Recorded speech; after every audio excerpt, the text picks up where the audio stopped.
Good morning, good afternoon, good evening, ladies and gentlemen. Yes, just about back live on air here. I had myself muted up as the theme music was on there, but we're raring to go now. Not a good start, but I'm telling you that means only one thing.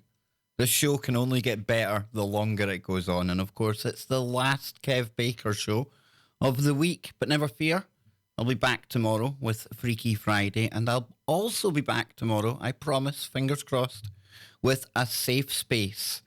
Now, maybe some of you do, some of you don't know that I do another show during the day over on YouTube. And we usually do that Monday to Friday. And on a Thursday, we get Scotty Lopez on. Now, unfortunately, Scotty today, he had a killer migraine. And you know what it's like, folks, when you've got a sore head of any description, sitting in front of the PC is not the place to be. So I decided to cancel the safe space and double down the efforts for tonight's main Kev Baker Show right here on TFRlive.com. A big shout out to everyone over in the Wookiee Cave at the TFR chat room. That's TFRlive.com/chat. And a big shout out to everyone on the simulcast over at YouTube in the chat room there as well. And I want to make a quick announcement before we launch into some really interesting stuff that some of you, the listeners, have brought to my attention today. But it's the whole chat experience. And I'm really, really proud of the way that everyone over at the TFR chat room, they've all bonded so well over the years. And I've often said that the chat room is like an extra weapon in all of the show's arsenals over at TFR, because the people in there and the way that they respect one another and the way that they're able to agree to disagree politely, it really should serve as an example to us all. And that's why I was really surprised when I upped the amount of streaming that I was doing. And I was noticing exactly the same vibe going on YouTube. It was so good and it was so refreshing to see, because so many of the other streams out there, no criticism, but there just isn't that something special. That's something different that makes it all click in the chat room. And for whatever reason, we have it here. Now, I don't know what does it. It's the people involved out there that make the chat, and that's where the chemistry comes from. If you could bottle that, I'm sure all the content creators on YouTube and everyone with their own show, they'd be absolutely putting it to good use. However, from time to time, things arise where something needs to be said. And I'm really, really proud of the fact that we've got a KBS family here, be it TFR and YouTube, and a lot of the same people in both of the platforms. And of course, TFR is the home of the Kev Baker Show. And for as long as they will have me, it always will be. But I have a responsibility to look after the brand of this show and also look out for my other hosts on the network and other people out there as well. And that's why it really disappoints me sometimes when it's brought to my attention that maybe there might be one or two people who are acting out of character, misbehaving slightly over on other streams, other shows. And in some way, it does reflect badly on yours truly here, especially when it comes to light that I promote some of the shows and some of the streams that some of this antics has turned up on. So all I ask for people to do is be respectful of whose ever chat you are in. You might not agree with all of the topics being presented, myself included, and you might not like all of the guests that you come to see. But that's no reason to let yourself down and start going on the attack. That's what makes us different here. We are able to step back and listen to other points of view. We are able just to agree to disagree, like I said earlier on. And I really do hope that that can continue into the future, folks, because, you know, regardless of all of this, we have got something very, very special going on here. And like I say, I absolutely love it. So a big shout out to everyone, whatever chat room you're in, wherever you are right now, driving around, listening to iHeartRadio, TalkStream Live, we're everywhere, right? So we're going to have a good show today. We're going to get into a lot of good stuff. And of course, as is the way on KBS now, we will be opening up the phones towards the end of the show. And one last shout out to one of our listeners before we get going today. It's our good friend that we've come to know rather well of recent times, and his name is Jason. Now, he's what I like to affectionately refer to as our very own paranormal investigator. He's his own man, folks. He's got his own YouTube channel. And I'm really proud to say that one of his videos today started to approach nearly 1,000 views. And this is a trailer for his upcoming paranormal investigation. And it's going to be at an old prison. And it is also, may I add, a very special day for Jason. That was like a birthday present, all of those views. Because yes, I want to send out lots and lots of love on your birthday to you, Jason. If I could give you a big man hug right now, you know I would. Because me and you are two of the least toxic men I know. But all joking aside, brother, I'm so glad to have you here. I'm so enjoying watching you and your channel grow on YouTube. And I can't wait to see what the future brings for all of us and for you in particular. So yeah, big shout out to Jason. So let's get back into today. Now that I've done my public service announcements, I'm only joking. But we've got a lot of stuff to get into. Got an interesting article about the Australian bushfires that we'll get into as the show progresses. I've also got a candidate, yes, a candidate for an ancient Sasquatch. I know, go figure, right? And we'll get into some of the, not Dogman today. I know so many of you want to keep, or want to hear my take on the Dogman and get really into that. But I had not one, but two people send me stuff on the Hat Man today. So you know how I roll, I look for patterns, I look for synchronicities. And the Hat Man is. But that's all to come later on in the show. And in recent times here, we've talked about what? Birds dying off. We've talked about the insect apocalypse, or not, depending on what scientists you listen to. We very much covered the whole climate change push that was coming from the UN via Greta Thunberg in recent times. And all the while, all of these things you could really pull in and say it falls under the umbrella of this whole climate change subject that we've been talking about now for some time. And I remember when I was just leaving school back in the early 90s, and it was all starting then. It was all the global warming kind of hype, and they were telling me and my fellow pupils that places like Glasgow would be under the sea by now. Well, that hasn't quite come to fruition, and the years have gone by, and the propaganda and the kind of party line when it comes to climate change has been moved and shifted over time. But one thing that's always remained the same, is that we've been told categorically, absolutely no way we should be questioning the science. The science is settled. Now, people like me, so many of you out there, so many other shows on the network, on TFR, everywhere you'll get people just saying, well, no, I don't think the science is settled. And that's exactly where I've been all along. And in particular now that I've come across a science or a climate science report that was published way back in 1958. Yeah, we need to go back to take a look at this. And it turned up on the NASA servers back in the year 2000. Now, I'm going to go over this in just a moment with you folks. But this is what I would call the inconvenient truth. Yes, because they say that the climate science is very much settled.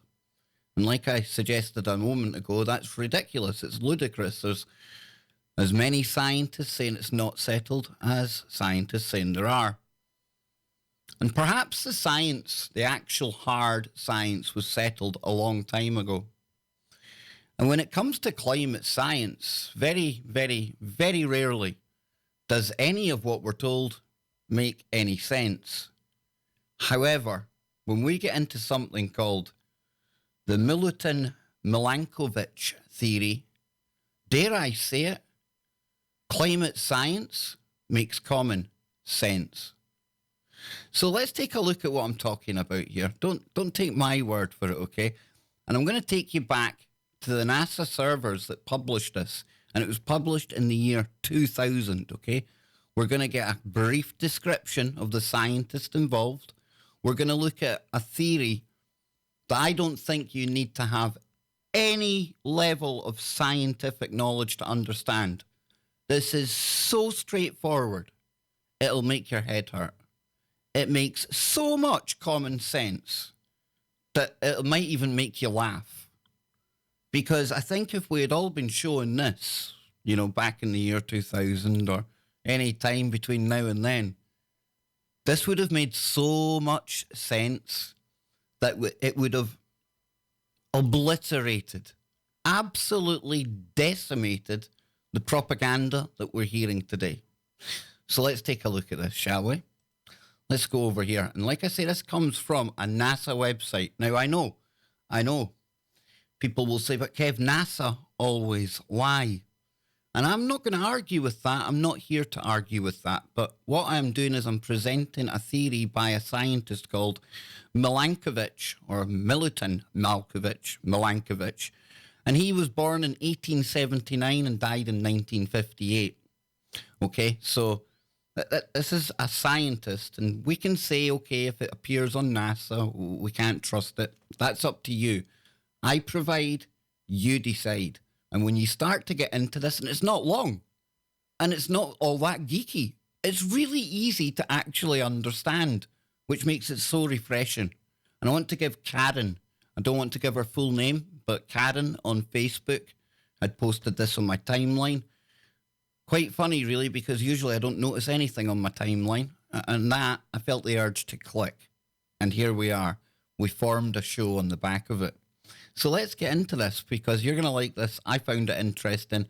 And like I say, for once, it might actually start to make sense. There's no farting cows in there. Nothing like that. There's no ludicrous kind of ideas to attempt to wrap your head around. It's common sense. It's basic. And like I say, you don't need to be into science to see that, you know what? That actually starts to make a bit of sense. So then, the Serbian astrophysicist Milutin Milankovitch is best known for developing one of the most significant theories relating Earth motions and long-term climate change. Born in 1879 in the rural village of Dalj, then a part of the Austro-Hungarian Empire, today located in Croatia, Milankovitch attended the Vienna Institute of Technology and graduated in 1904 with a doctorate in technical sciences. Now, after a brief stint as a chief engineer for a construction company, he accepted a faculty position in applied mathematics at the University of Belgrade in 1909. Now, a position he held for the remainder of his life. And Milankovitch dedicated his career to developing a mathematical theory of climate based on seasonal and latitudinal variations of solar radiation received by the Earth. Now known as the Milankovitch theory, it states that as the Earth travels through space around the Sun, cyclical variations in three elements of Sun-Earth geometry combine to produce variations in the amount of solar energy that reaches the Earth. So before I break it down, dead simple. As we orbit around the Sun, because our orbit varies, sometimes more elliptical than others, there's a different amount of solar energy. The Sun, obviously, the no-brainer when it comes to driving the climate on this planet, that varies with the distances and the angles involved. So it says here, number one, variations in the Earth's orbital eccentricity, the shape of the orbit around the Sun. Number two, changes in obliquity, changes in the angle that the Earth's axis makes with the plane of the Earth's orbit. And precession, the change in the direction of the Earth's axis of rotation, i.e., the axis of rotation behaves like the spin axis on top that is winding down. Hence, it traces a circle on the celestial sphere over time. Now, that's what we're talking about, the precession of the equinox, right? When we go through the houses of the zodiac. You know, people say from the Bible, it was said, well, when would we know when Jesus would return? And he's meant to have said, and I'm paraphrasing here, you know, watch out for the water picture or somebody bringing water. And of course, that refers to the age of Aquarius as we move through that celestial cycle. So we can see straight off the bat, this cat here is suggesting that the distance that we are from the sun and the angle that we are from the sun and the position in a 26,000 year cycle, precession of the equinox, that ties into it as well. The amount of sunlight, the amount of radiation that we get dependent on our distance from the sun, where we are in the orbit, where we're tilting, and also where we are in that bigger cycle as well. All of which we're going to see in 2 more pages. That's all it takes to explain this Milankovitch theory. And I don't know about you, but so far, again, the more I'm going over this in my head, explaining it to you out there, the more common sense this makes. It's all about the intensity of the solar radiation that we are experiencing due to our distance, our tilt, and where we are in that bigger cycle. Cycles within cycles. And he touches on the length of this cycle as this goes on. So we move on to the next bit now. I'll scroll up here quickly. I'd already been reading that and down at the bottom. So it says orbital variations, okay? Now, like I say, folks, I'm not here to confuse you with big numbers or to propagandize you, to say that you must believe in the Milankovitch theory. Let it merely stand as evidence that the science isn't settled. Far from it. In fact, I would argue that the science was closer to being settled when this cat was putting his stuff together. Just saying. And all of this is on a NASA server. earthobservatory.nasa.gov. Yeah. And it was published in the year 2000. But you know, they don't expect us to be able to look back to last week, let alone 19 years, right? So then, let's get into it. Changes in orbital eccentricity affect the Earth-Sun distance. Currently, a difference of only 3%, which equals 5 million kilometres, exists between the closest approach, which we call perihelion, which occurs on or about January the 3rd, and the furthest departure, aphelion, which occurs on or about July the 4th. Now, this difference in distance amounts to about a 6% increase in incoming solar radiation. In brackets, think of that as insolation from July to January.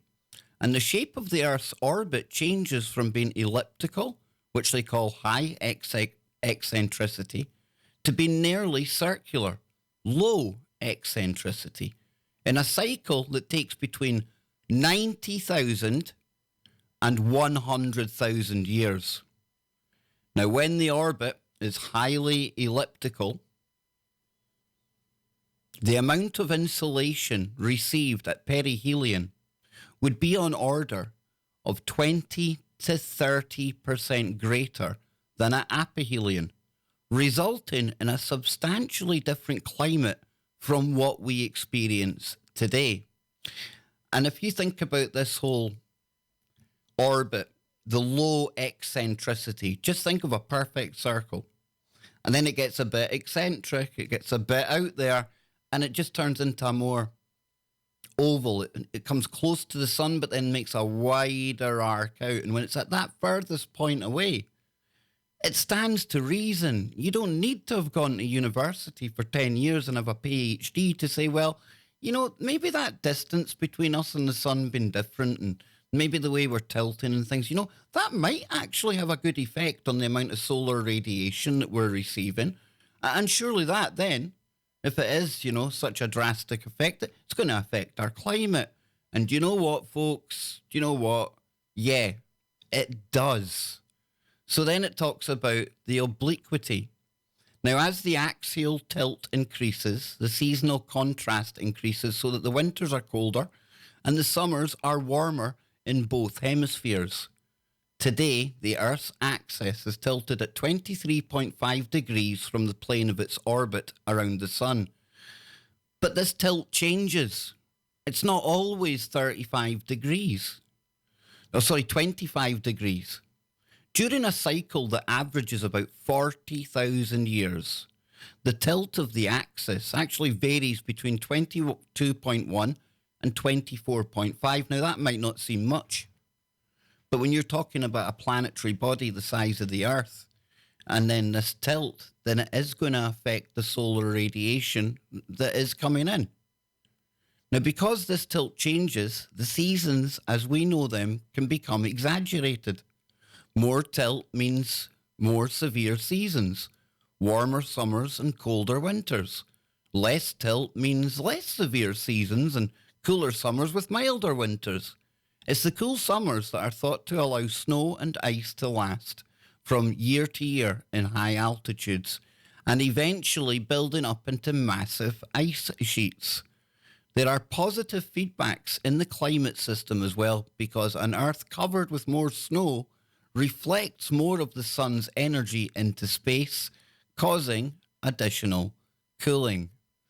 So then it talks about the precession. And I hope you're following with me so far, folks, because I really do think that this is quite easy to understand. It's all about our position relative to that big glowing thing in the sky. You know, that sun, that obvious thing that affects the climate. Well, where we're positioned, how we're tilted away from it or towards it, I don't know. Like I say, this climate science, dare I say it, makes common sense. But it's not only that, right? Because we've got one more page to go here. And you might say, but Kev, this is just somebody's theory. It's not really anything that proves anything. Well, just bear with me, because it has been proven. It has been proven. That's the big thing with this as well. So it says then, using these three orbital variations, Milankovitch was able to formulate a comprehensive mathematical model that calculated latitudinal differences in insolation and the corresponding surface temperature for 600,000 years prior to the year 1800. He then attempted to correlate these changes with the growth and retreat of the ice ages. Now, to do this, Milankovitch assumed that radiation changes in some latitudes and seasons are more important to ice sheet growth and decay than those in others. Then, at the suggestion of German climatologist Vladimir Koppen, he chose summer insolation at 65 degrees north as the most important latitude and season to model, reasoning that grey ice sheets grew near this latitude and the cooler summers might reduce summer snowmelt, leading to positive annual snow budget and ice growth. Now, we come down here, we're not almost finished this, I'll try and squeeze it in, folks. But it says, but for about 50 years, Milankovitch's theory was largely ignored. Then in 1976, yes, I've always said it was a good year. It's the year I was born, you see. Oh, nothing like sounding so narcissistic there, eh? A study published in the journal Science examined deep sea sediment cores and found that Milankovitch's theory did in fact correspond to periods of climate change. Bada bing, bada boom. Milankovitch theory is definitely the inconvenient elephant in the climate change room. Is it not? Is it not? So it goes on to say specifically the authors were able to extract the record of temperature changes going back 450,000 years and found that major variations in the climate were closely associated with changes in geometry. And of course, that's referring to the eccentricity, the obliquity, and the precession of the equinox of Earth's orbit Indeed, ice ages had occurred when the Earth was going through different stages of orbital variation. And yeah, we'll be right back on the other side. Climate science, finally common sense. More from KBS after these short messages. Don't go anywhere. Yes, indeed. Yes, indeed, folks. And a big shout out to all of you at YouTube as well. I need to take a drink. Man, that was a mouthful. But did that make sense? Because when I read that today, that made so much sense that it made my head hurt. It's the first time I've looked at climate science and not just glazed over and what to think of the Sasquatch. Honestly. So yeah, I like it. It makes a lot of sense where you are in the orbit from that big, obvious elephant in the climate driving space that we're talking about here. The sun, obviously that plays a huge part in our climate, right? Now, if you're receiving different amounts of solar radiation, energy, whatever spiel, whatever shtick you want to put on it, I think, in my layman's kind of non-scientific mind, it stands to reason that if you start tilting something further away, it's going to receive less of that, and it might affect the climate. It might cool things. It comes closer, it stands to reason things might heat up. But it's all part of these huge cycles. I was going to try and do something with my hands there, but there was like so many cycles going on, I might hit myself in the face. But yeah, I hope that made sense. And again, folks, I'm not telling you that this is fact. I'm not telling you, boom, there we go. I've got it. I've got the answers. I couldn't do that. There's no possible way I could do that. And if I did, even I would burst out laughing at my hubris. You know, there's no way anyone can tell you categorically that they know.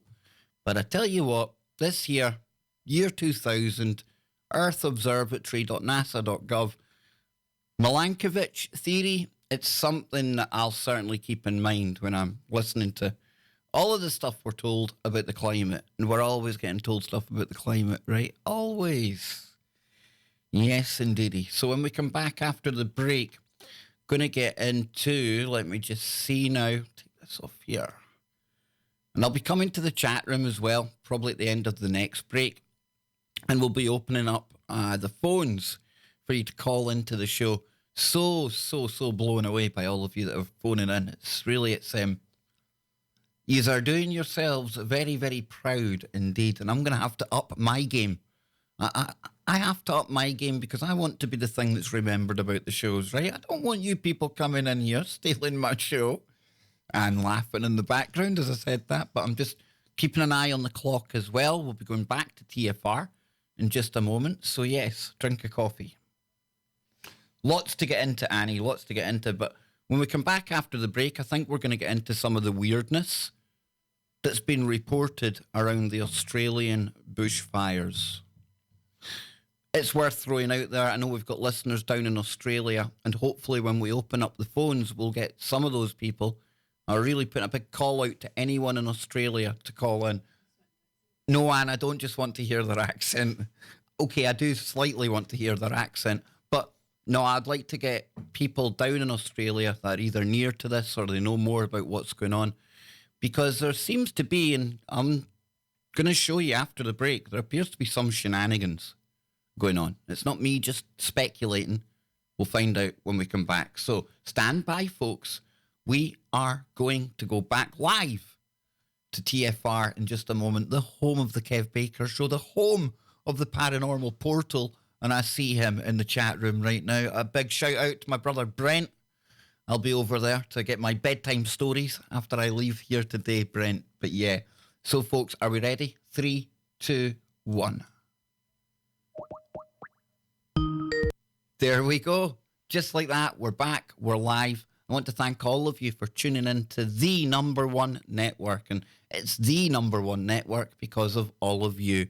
Truth Frequency Radio, where silence is consent.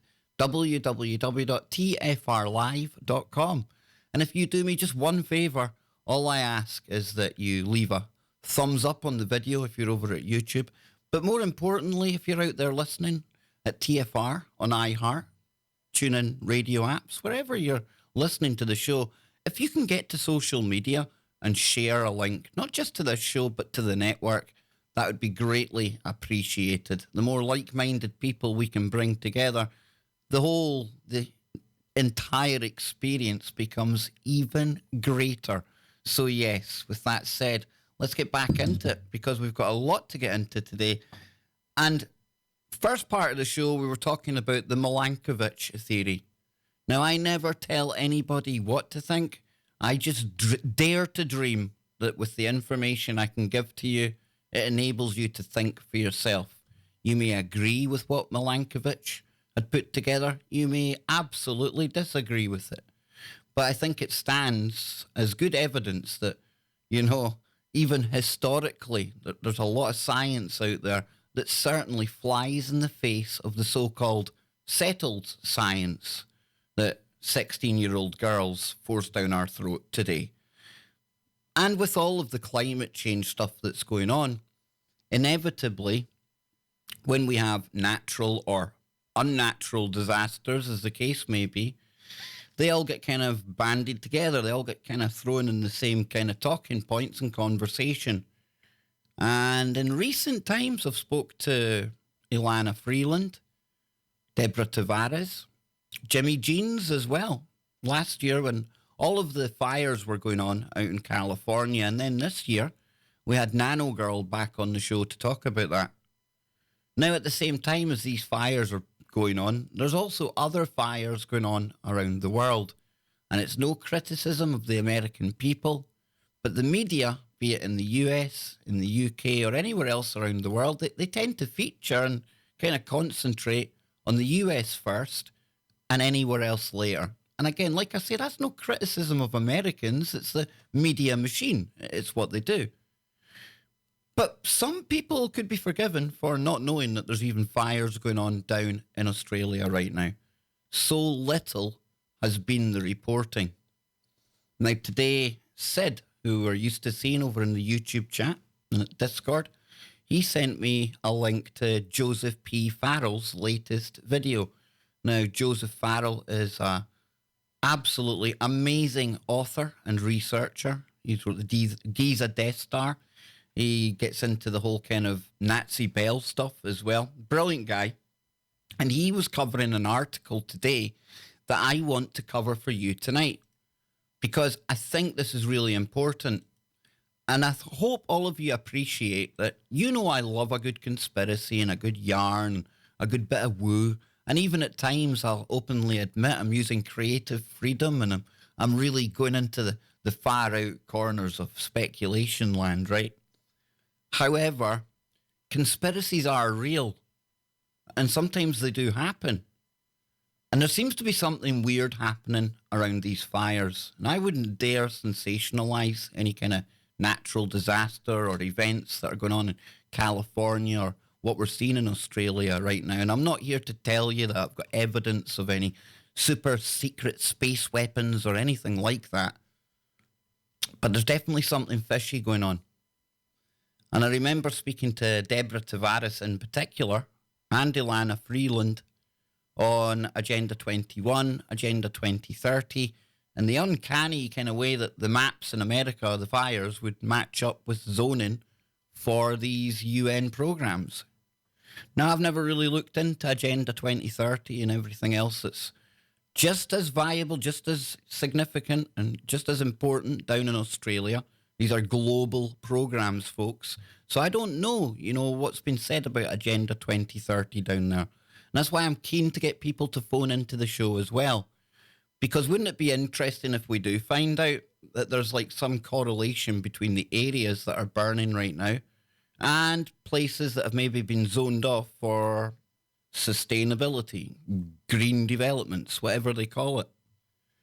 Now, there is some things that are quite suspicious in the following article that I'm about to show you. Some of the images. And again, it makes me think back to some of the weirdness, some of the anomalies that we were seeing in the Californian fires. But this is where I have to give the big disclaimer, and people will hate me for it because some people want you to go full woo. But I've never experienced these fires. I've only ever had images to look at, and in more recent times, more images than ever. I have no experience of the way that these fires act. I've got no way to tell you that when we see something that looks weird, whether that is weird or whether actually there's form for that, i.e., if you were an experienced bush firefighter, you would know these things happen, okay? That level of knowledge that experience brings you. I don't have that. So maybe some of the things that I'm seeing, some of the images, some of the pictures that do look a bit, whoa, what's going on there? Maybe with that experience, all that could be cleared up and it wouldn't become quite an anomaly we think it is. The reason I'm saying that is, folks, I'm not professional, so I can only offer you my opinion. But when you see bushfires where the bush isn't burning and houses are, I don't know. I'm not in Australia. Maybe this happens. This is my point. This is why I don't want to say, I don't want to tell people, and I don't want to make a conspiracy out of something that maybe isn't a conspiracy. There's enough for people to be dealing with down there with these fires alone without asshats like me adding to the problem, right? But I think with your discernment out there, the way that yous look at things as well, I think yous need to see this article too. So it says here, New South Wales bushfires, and it comes from abc.net.au, so it's the Australian website. It's written by somebody called Patrick Begley. Hope he's not a brother of Paul. I'm only joking, Paul. Seriously, I'm only joking.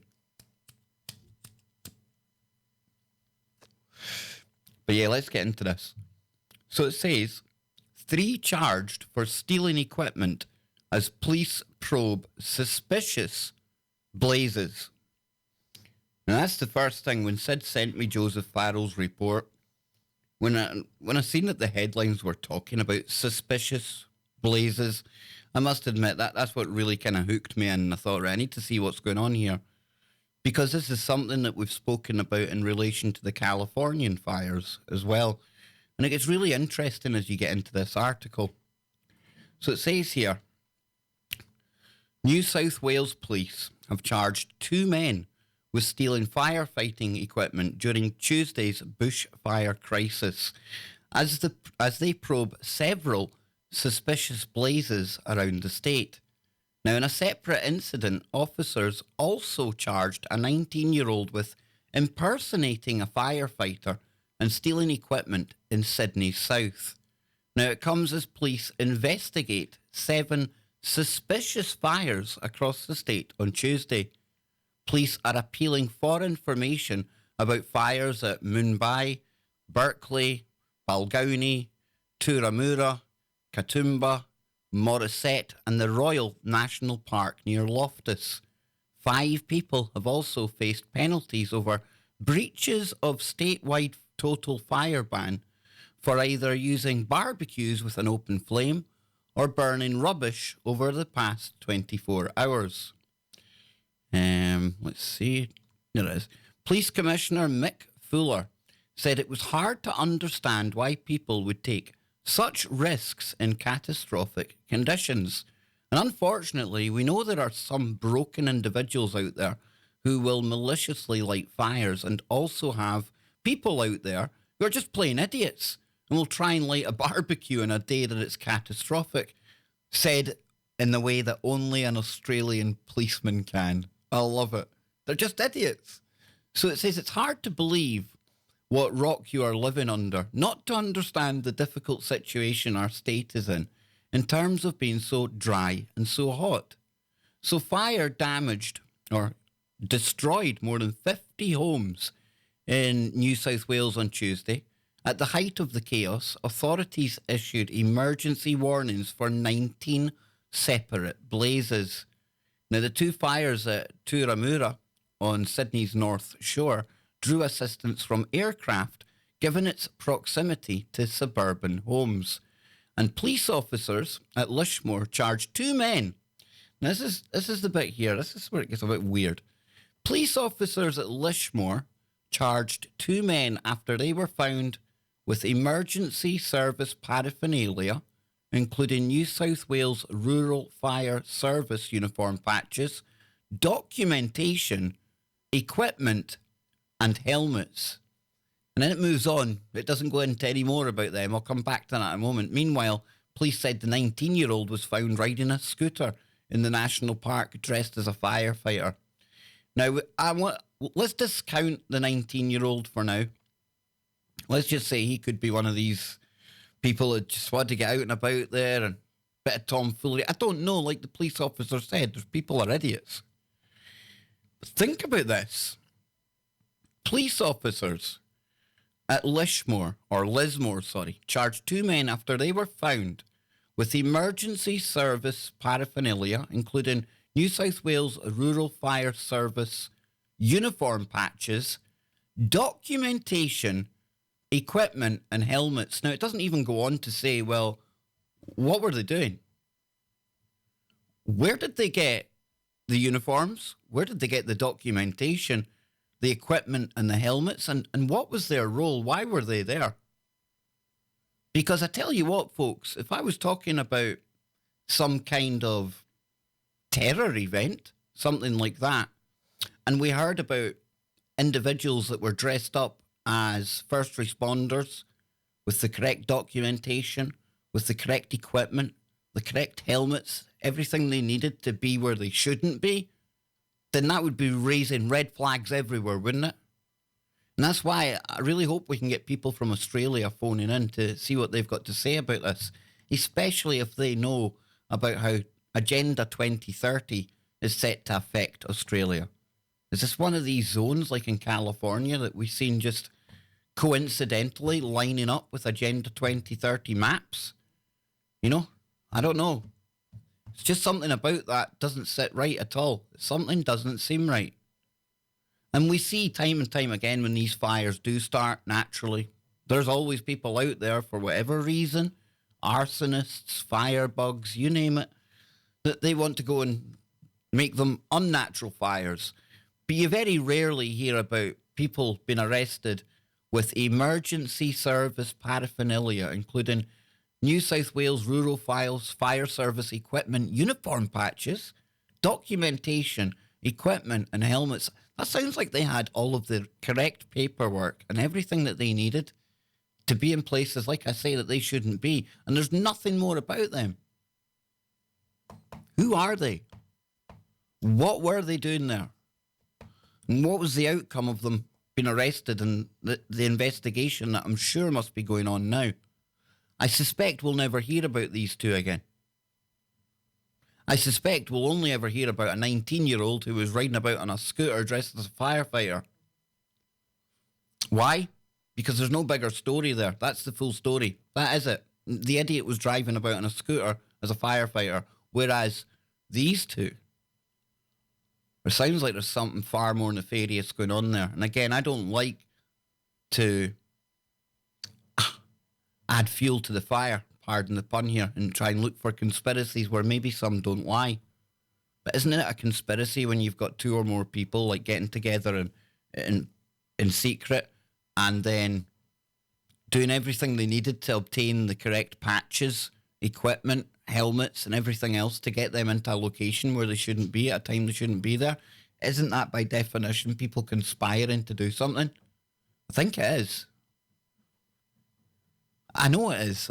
I'm just being kind of rhetorical, a bit of an asshat. But this picture here that I'm looking at, and I'm going to drop it in the TFR chat room for people to see, because I think you need to see this one. There we go. I'm just posting it in there. It comes from the same article. Now, you're looking at a house in Bora Ridge on Tuesday afternoon. Bushfire. The only thing that's on fire there is the house. Now, I get that there's not much you can't see behind it. Maybe everything's come from the back of it, but you can see a tree there. You can see a couple of trees there. And this is why I'm saying, folks, again, this is an untrained eye. Maybe people who have fought these fires, people that live in Australia say, Kev, that happens all the time. It's the sparking that does it. Cool.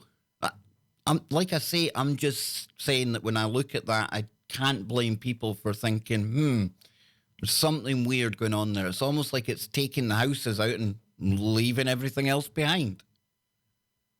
So yeah, hopefully we'll get somebody can call us up and maybe in and around the New South Wales area. So it goes on to say that New South Wales police and fire investigators made a public appeal for more information regarding fires that may have been lit deliberately. It's awful. It angers every firefighter and angers everybody in the community, RFS Commissioner Shane Fitzsimmons said. Clearly, we are looking at those suspicious, particularly the one in Loftus, where there were multiple ignition points in a Royal National Park there, particularly the one in Loftus. And the one that we were talking about earlier on was Lismore. That's the one where the two people were charged with the uniforms and everything. But now we're learning there's another fire that had multiple kind of ignition points. See why I think there's something weird now, or at least why I thought it was worth bringing to your attention? I don't know, folks. This needs looking into. And then we come down. New South Wales Premier Gladys Berejiklian said anyone who deliberately lit a fire would face the full force of the law, and that the punishment for arson exceeded 10 years in prison. So they're really treating this as if it's like proper order, like more unnatural than natural.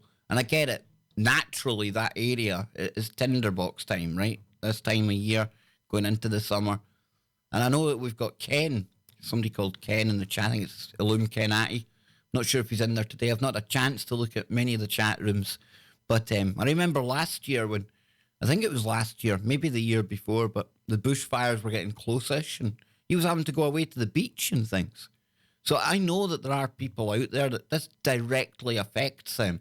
And that's why I'm very, very cautious to start shouting conspiracy when maybe there isn't one. However, who are these people that are able to obtain all of the right paperwork?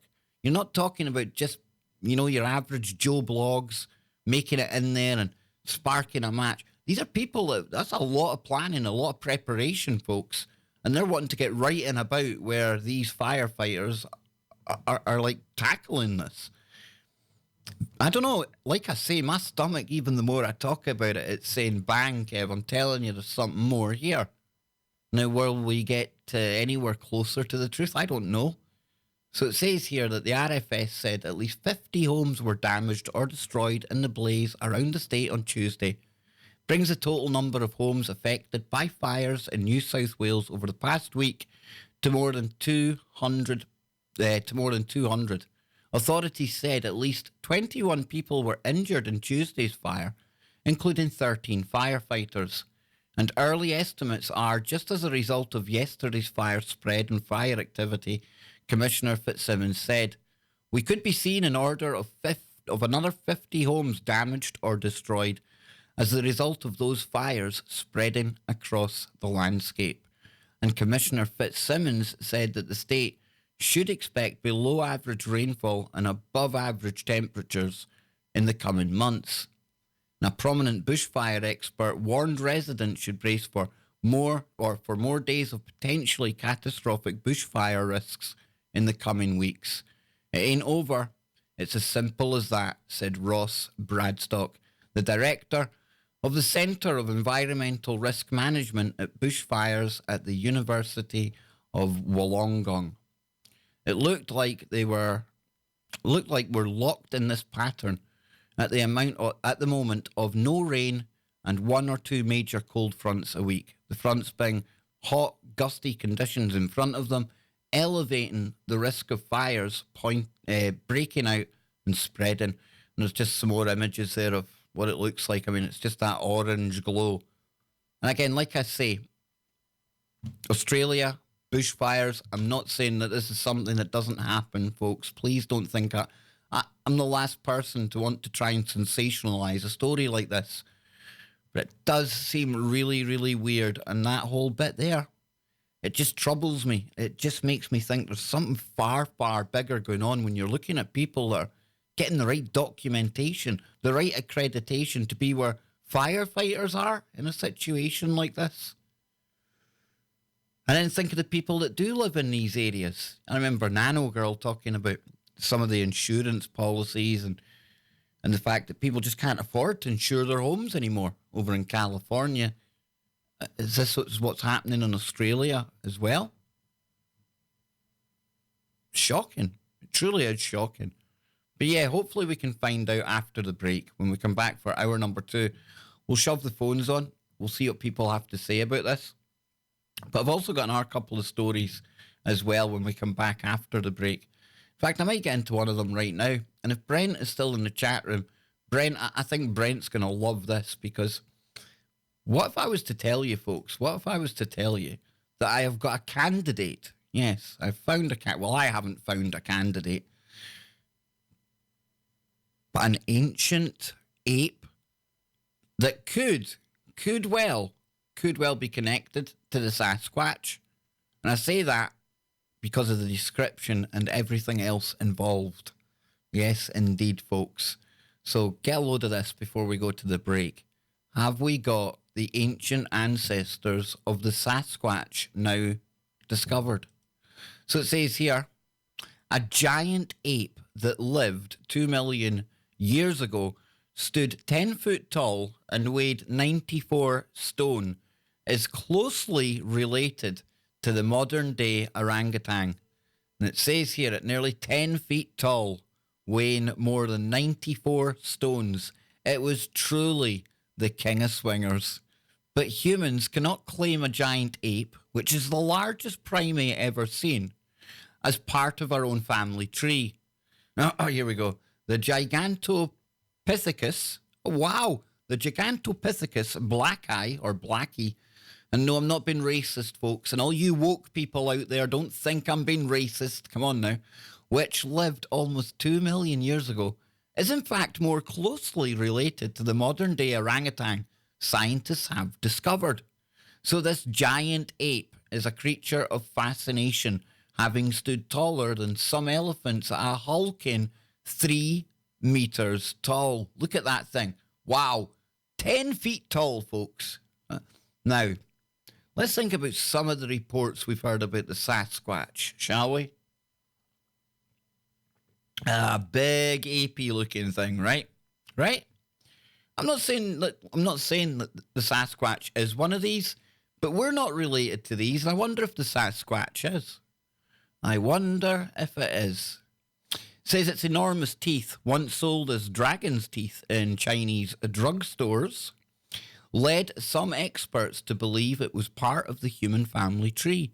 As ancient humans may have been related to. Right, hang on. Let me read that again, okay? I got confused. I ended up looking at one of the chat rooms there. Its enormous teeth, once sold as dragon's teeth in Chinese drugstores, led some experts to believe it was part of the family tree. As ancient humans we may have been related to had large molars. But despite the only fossil evidence of Gigantopithecus blacki being a few pieces of jawbone and thousands of teeth, scientists have been able to work out its ancestry. Using a single tooth from which proteins were sequenced, they discovered it is far more similar to modern day orangutans than people.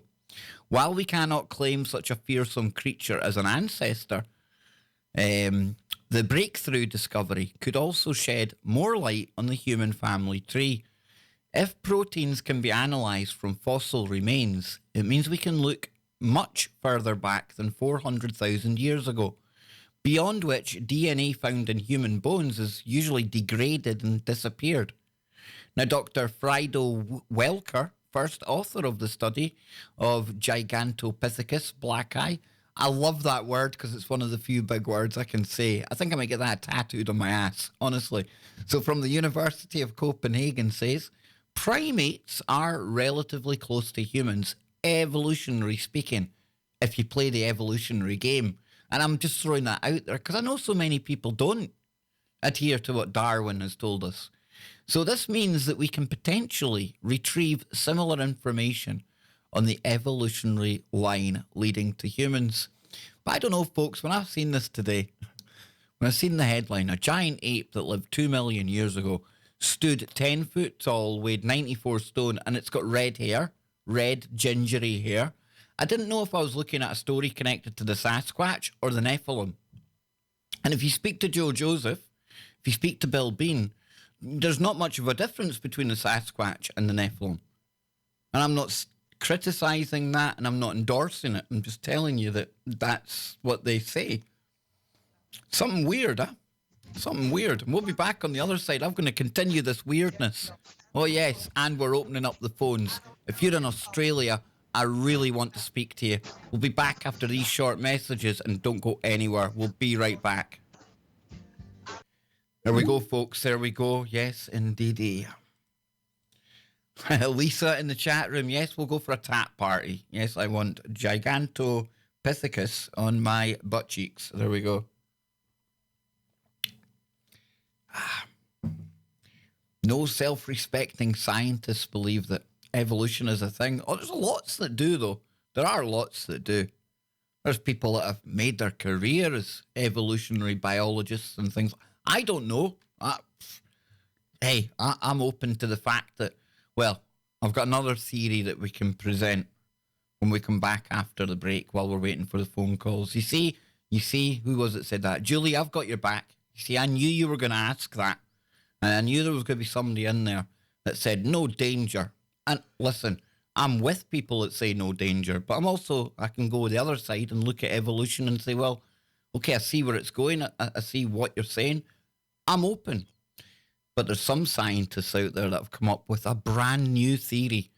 And yes, it's something that we definitely need to take a look at here on the Kev Baker Show, because it's like all of the stuff we've spoken about before. So yes, and the dude, Paranormal Portal, my brother. You know, I don't know, Brent, when I seen that story today, that big, that hairy fella there, I didn't think of you in particular, Brent. Come on now, that would be nasty. But I did think of your show, thought of the Bigfoot, and I don't know, just something to it. Makes you wonder, maybe the Bigfoot isn't alive just now. And when people see it in the forest or in its natural habitat, don't ask me how this would work, but maybe there's something happening with time.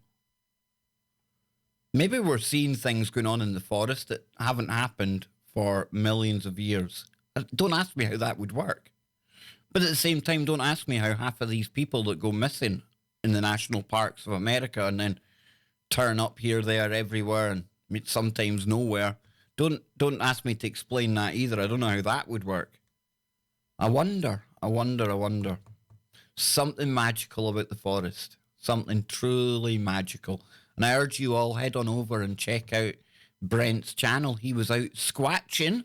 Yes, he's got a video up there. And one of the little hides that he finds near the start of the video, I've seen a couple of them around over the course of my life. And I've always wondered, what animal makes something like that?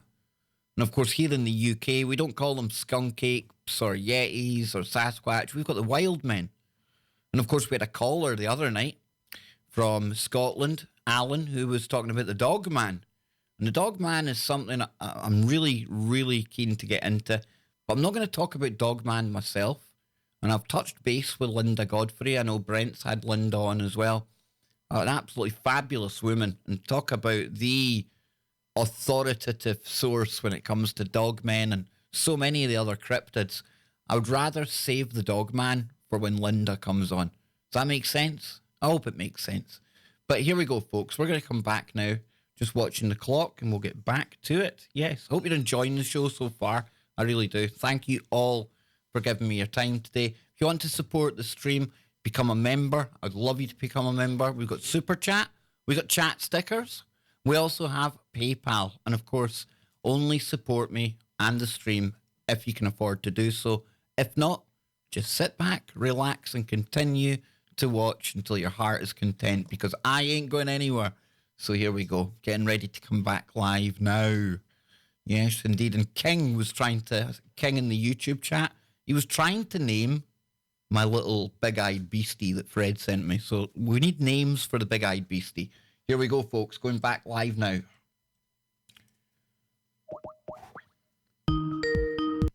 Welcome back, ladies and gentlemen. Yes, hour number 2 already on today's Kev Baker Show. Time is definitely flying right here. And I was speaking to Alistair Mackenzie earlier on, a great Scottish name that is. And if you could see this guy, he's like your rugged Scotsman. He's been eating far too much porridge. He's He's like Arnold Schwarzenegger. But yeah, he was saying to me, Kev, that's the JFK anniversary coming up again soon. And it is. And I'm like, wow. The years are just flying by. And I'm not telling you that time's changing. We've all got our own opinion on that. We all interpret and experience time differently every day as it is anyway. So it's all kind of relative. But it is speeding up. No, I'm just getting older, I think, folks. That's what it truly is. But yeah, again, this year, it's just gone. Before we know it, we're going to be at Christmas, and then we're going to be into the year 2020. 2020. And Susie, my good friend from Wales, has just dropped a sticker in the YouTube chat. Cool. I like that. Yes, indeed. Now then, let me throw out the numbers for people to call into the show. Yes, I almost forgot where we were going there. So I'll put them on the screen here for anyone at YouTube. But if you're at home right now listening to this, I would love... There we go. There's the crazy tune. Me dancing about as a pineapple. Yes, indeed. And if you are listening on radio, folks, you're missing nothing apart from me making a fool of myself when you hear that tune. That's me just dancing about with a pineapple hat on. But yeah, if you want to call in and be a part of the fastest growing show right now, every host says that, folks. It's part of the shtick, right? I don't know if we're growing, but it's listener call-in number. If you're in the US, it's 213-233-3998. That's 213-233-3998.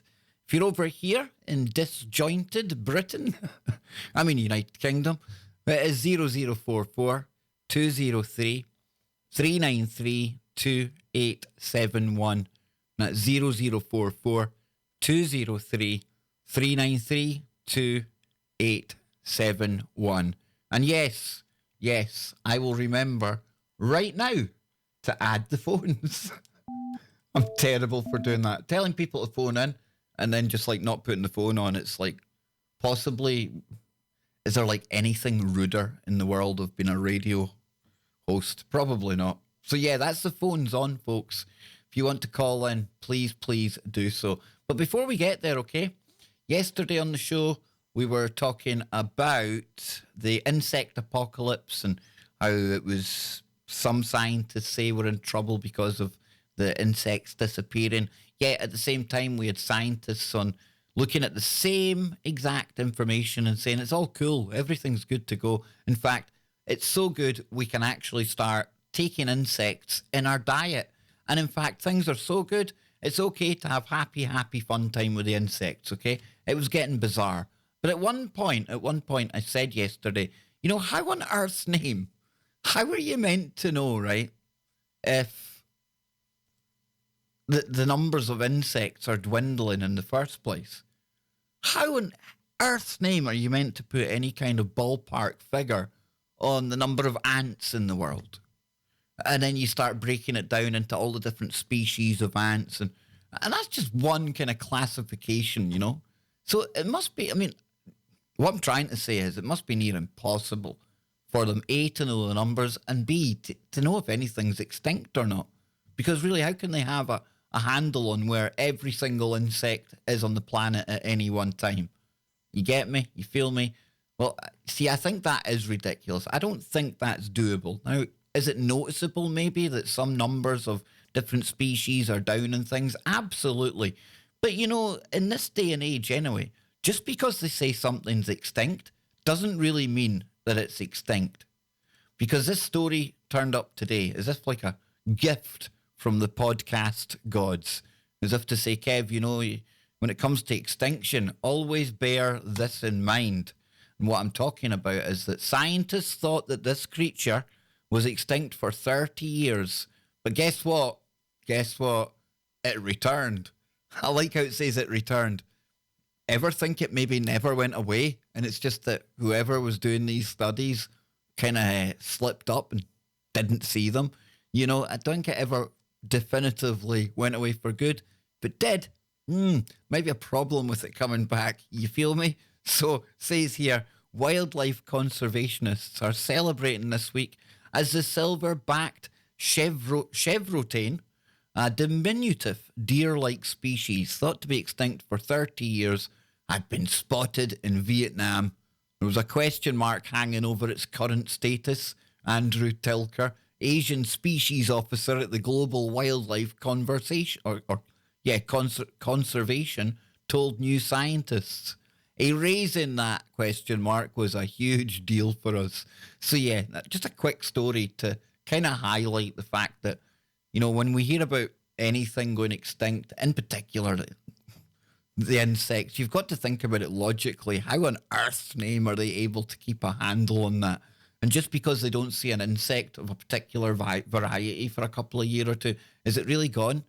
Well, in this case, they didn't see something the size of a bloody deer for 30 years. So if they can't find something the size of a deer for 30 years, and that led to it being extinct, I wouldn't be losing too much sleep over the insects just yet. You get where I'm coming from there? Exactly. So then, we're waiting for our first caller. Come on, folks. Don't be scared. Call in. You know I'm always very, very polite and respectful. You know that. So please call in on the following numbers. If you're in the US, it's 213-233-3998. That's 213-233-3998. And if you're in the UK, it's 0044-203-393-2871. That's 0044-203-393-2871. I think I'm actually going to buy or like pay somebody from that website Fiverr to like read out the numbers. Who can we get? Will we get Morgan Freeman? Somebody that sounds like Morgan Freeman. He sounds like God. I don't know. If God had a voice, it'd be Morgan Freeman, right? Or we could get some, I don't know. I just want to have something cool when we shout out the numbers, because I don't sound cool shouting out the numbers. So while we're waiting for somebody to call in, I had another story I wanted to update people on. Now, where is it? During the break, there it is. During the break, I was speaking to some of the people. Well, I was looking at the chat over on YouTube, and evolution, Darwin, it's very controversial, right? Some people love it, some people hate it. I'm very much on the fence with it. I can see where it's coming from, absolutely, but at the same time, I'm definitely open to other theories, other ideas about how we got here in our current shape and form. And this next article, this is somebody else who also obviously keeps their mind very open about this and has problems with Darwin's approach. And you know what? It kind of lines up with stuff that myself, Scotty, and Joe Joseph and Johnny Whistles have speculated about time and time again over the years. Because it says here, scientist believes that humans are actually aliens who came from a distant star system. Now, please hear me out, folks, okay? Because this is interesting. And the reasons that are put forward, again, they kind of, like when we were listening to the Milankovitch theory, it's almost like, yeah, that's common sense, actually. That makes you wonder. That does make you think. So we come down here, and it says, and it comes from Mysterious Universe. Oh, nearly forgot. There we go. One scientist has come up with a pretty interesting theory explaining why humans are so unique compared to other animals living on Earth. Dr. Ellis Silver believes that humans aren't even native to our planet.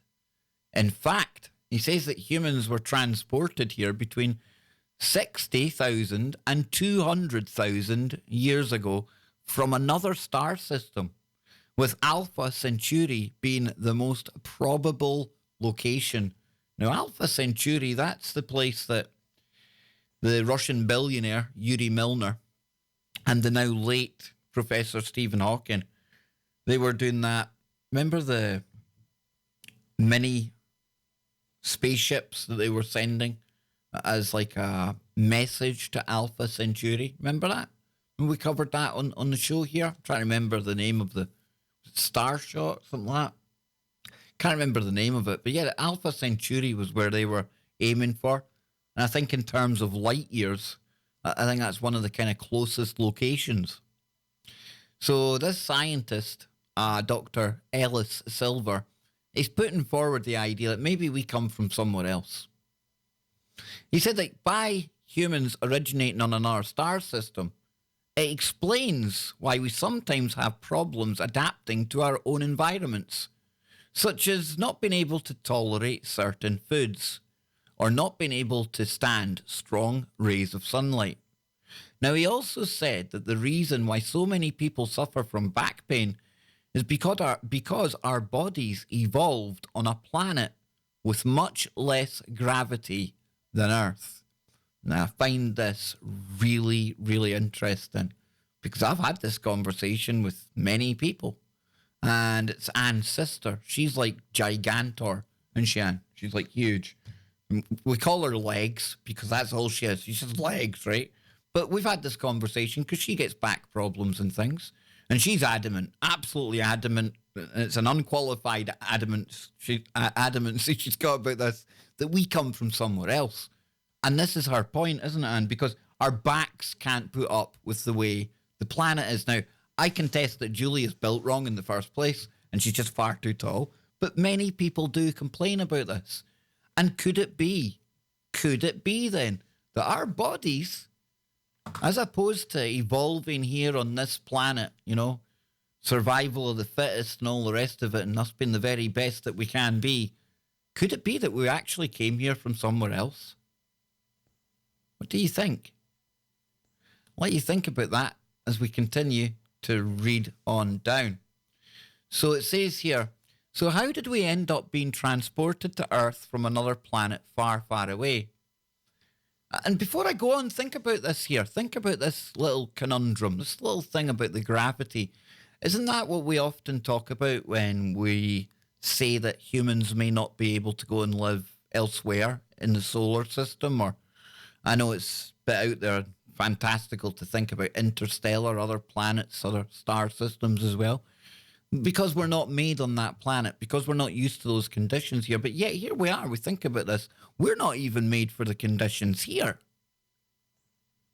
Now, at the same time, there'll be people out there who will rightly say that the gravity on Earth, the density of it, the power of it, I don't know how you describe it. I still think gravity, that name we give this process, this force, I still think that in itself, I don't know.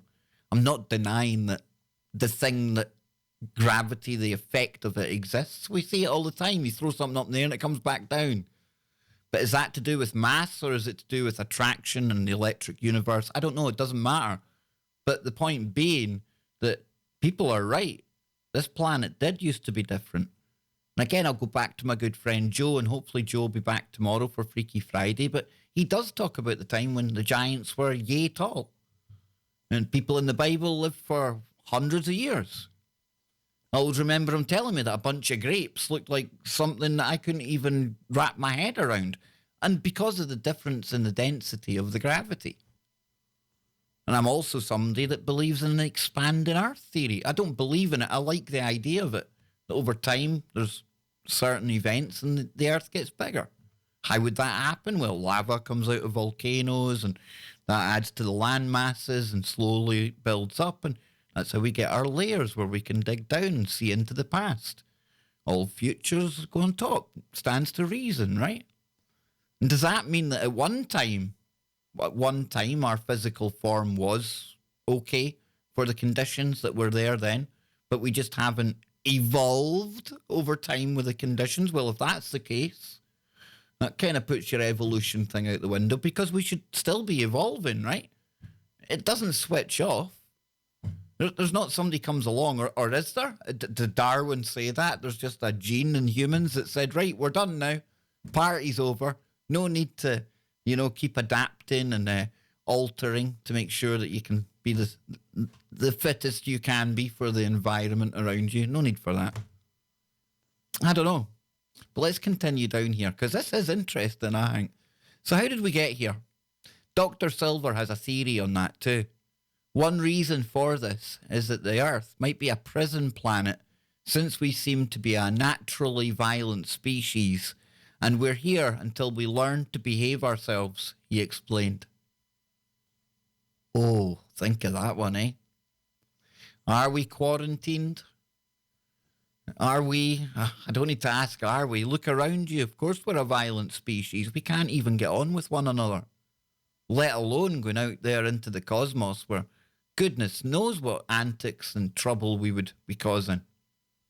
Maybe we're just so, maybe we're like unruly toddlers or teenagers in the grand scheme of things, and we just aren't advancing past that rebellious adolescent stage if we want to continue along this kind of line of thought.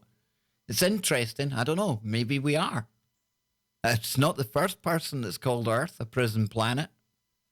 And then from time to time, whoever put us here, they come down and they make sure we're not getting a bit too leery. Maybe they come down and see if we're ready to be allowed back into the main playground. I don't know. Think of when we started going down the nuclear road, all of those UFOs and things appearing at nuke sites.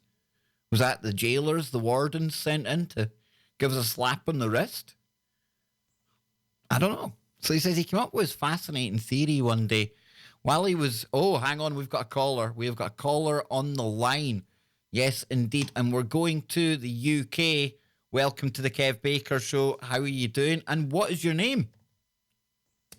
Kev, it's Julian again, 2 in a row. I was hoping it would be Julian again. Julian, and for anyone out there, Julian has got his own YouTube channel. It's called Lessons for, and that's 4, the number 4, life. So, Julian, I was blown away by your video last night with Mr. Galloway, one of my favourite ever. There'll be another one this Sunday. Awesome, I see brother. George regularly. I'll put another one up this Sunday. Hopefully. Awesome. So what do you want to talk about today, Julian? Yeah. Well, I was very interested in what you're saying about the alien connection. And there are passages in the Bible that could be interpreted as agreeing with what you're saying. The Nephilim, the beings that came down. You're familiar with this one? Yep, and they mated with the daughters of man, and that's when we got that's right. The sons of God came down yep. and mated with the daughters of man, and the Elohim, which gets translated as God, but really in the Hebrew it's a plural word. Yeah, that's right. What do you make of that? The fact that it means gods, plural. I think, again, sort of as we were saying last night, it's people understanding language the way they've been conditioned to understand it. And when we talk about the heavens, people look up to the heavens, and we thought that God is up there and hell is down there. Yeah, no, you're absolutely right. So do you think, and again, Julian, I don't want to put you on the spot, but your speculation, do you think there was some kind of genetic manipulation, some visitation at some time, and that's how we got our form today? Why not? It's not out of the question. No, I'm with you. Even studies have shown that I think every human population outside of sub-Saharan Africa has Neanderthal DNA. Okay, this ape-like creature that was somewhere between human and ape, something akin to the missing link. I know you're not sold on Darwinism, but outside of Africa, every human being has some non-human DNA in the form of this interaction between Neanderthals and human beings we interbred at some point. So if we could have non-human DNA from the Neanderthals who died out, why not some kind of non-human DNA from another realm, another world? And that might explain the fact that we've never found the missing link. We've been looking for it in the wrong place. I totally agree with you. And, the one thing I would say is that I'm very open to Darwinism, and I love doing biology in school, but I just keep my mind open on everything, Julian, and it's for this very reason that I keep my mind open on evolution, because it does appear that something happened, and we were given a right good upgrade at one point, and again, that missing link, it's always troubled me. It's a bit like, just using dark energy to explain the math. Yeah, there's a missing link, don't worry about it. But if we go back to the Bible again, wasn't Adam's rib used to make Eve? I mean, that sounds like genetic manipulation and high science in the Bible as well, Julian. Yes, it does. I mean, these could all be allegorical or as close to a representation of that as we could get. And if you're dealing with the gods, the creator, then everything's in play, right? Because it doesn't matter that we're going back thousands of years. I mean, if things were possible today, we're talking about like divine creation here. It was possible for them as well. There's nothing new under the sun, Julian, Yes. And also, I think people ignore the fact that there may have been very advanced civilizations thousands of years ago that have come and gone. Yep. Well, why not? We wouldn't know about them. But I mean, a lot of religious people are reluctant to embrace Darwinism because they think it negates God. But I think you can have both. So do I. That's why when people say to me, "Oh, but if aliens came here, that's blasphemous and stuff like that." Well, not really, because somebody had to make the aliens as well. And doesn't it say in the Bible that there's like many rooms in my Father's mansion? I'm very open to I mean, whether it's this planet, Julian, whether it's any of the other planets out there we don't know about. I mean, wouldn't it be boring if we're the only game in town? Wouldn't it? It would. Well, I think this is why the flat Earth theory has sort of rebounded and come back, because people want to be special. They want to feel that they're the center of the universe and it's all about them, and they want to feel that they've discovered something that other people don't know, and it's kind of it's fun, and I can see why it's tempting. But really, the reality is much more exciting.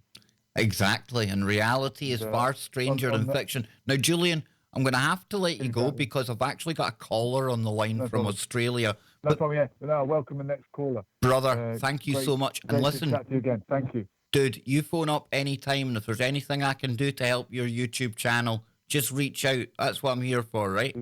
You've already done a lot, and I appreciate it. Thank you, Tim. No problem, brother. And that's Julian, ladies and gentlemen. Now we're going all the way down under to Australia. Welcome to the Kev Baker Show. What's your name and how's things down there? Hi, Kev. How you doing, man? I'm doing very, very well, brother. It's great to hear from you. What's your name? Right. Okay, Kev. Listen, I'm one of those long-time listeners. That my name's well, for the purposes of this call, my name's Dave. Okay, Dave.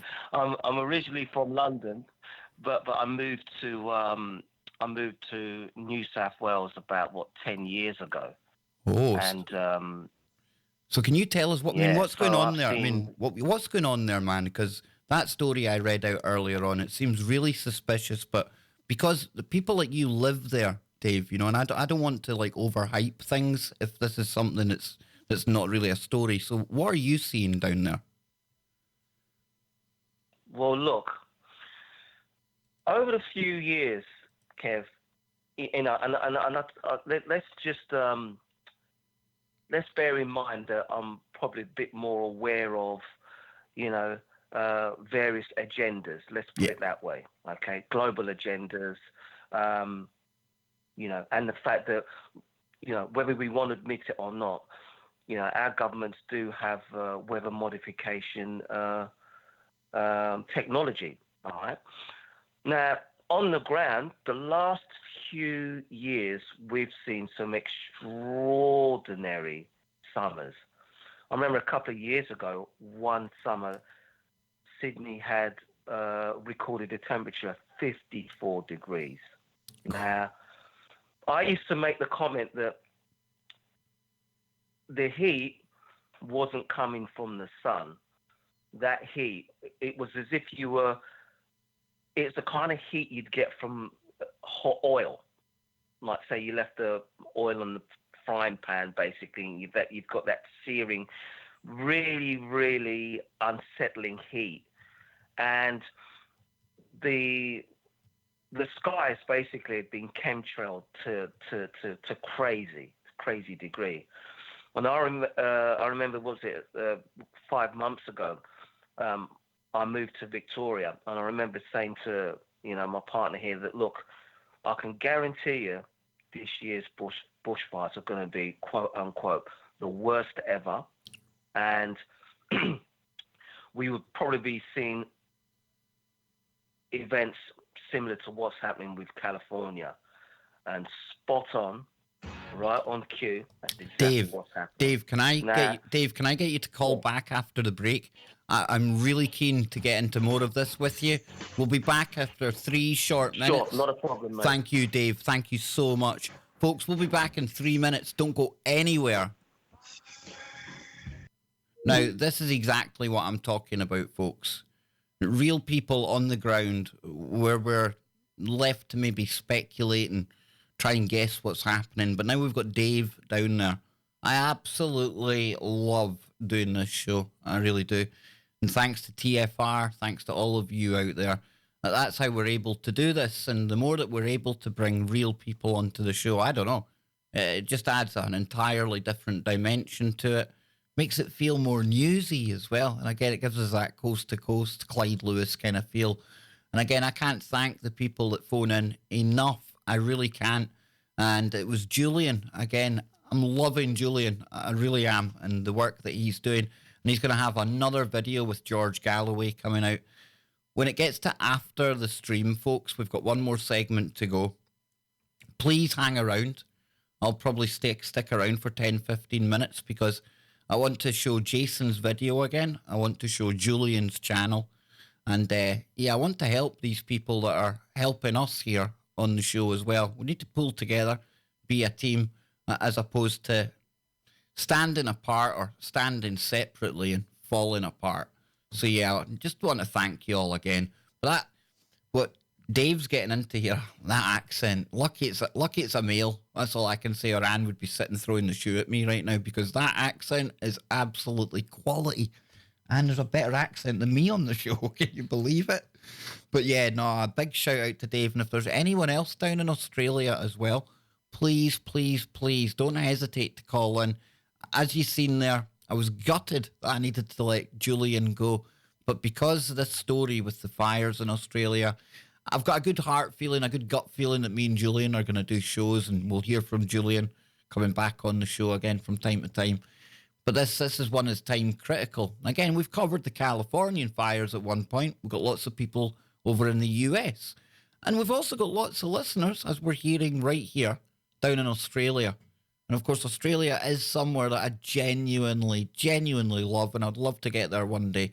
And if we can do anything, to get to the bottom of these stories and to help people in Australia, you better believe I'm going to be right there. So I've got my eye on the clock. We're nearly ready to go back. And I can't believe it. Final segment already. Absolutely fantastic. It's been a good kind of variety of stories today, I think. And then that one there, when Julian called in before Dave came on, very, very thought-provoking. And I can guarantee you, very, very controversial as well. Because just daring to open your mind and speak about things the way me and Julian did speak there, you usually find that triggers people, just so you know. But I'll be back tomorrow, right? I'll be back for the safe space. I promise I'll do safe space tomorrow. And then we've got Freaky Friday tomorrow night. Then we've got a weekend of streaming as well. And for all the members out there, you have got the VIP members only chat this Sunday. Yes, the VIP lounge, no less. So don't forget about that. And myself, Scott, and Joe Joseph will be taken to the airwaves for KBS Late Night Live over the weekend. Yes, indeed. So we're almost ready to go back. Hopefully we'll have Dave still on the phone. I wish he'd called himself Bruce. That'd have been funnier. Since he's kind of going anonymously. He's going anonymously, Anne. He's calling himself Dave for the purpose of the call. I'm not being cheeky. It would have been funny. Bruce or Sport? I'm only joking. Here we go, folks. 3, 2...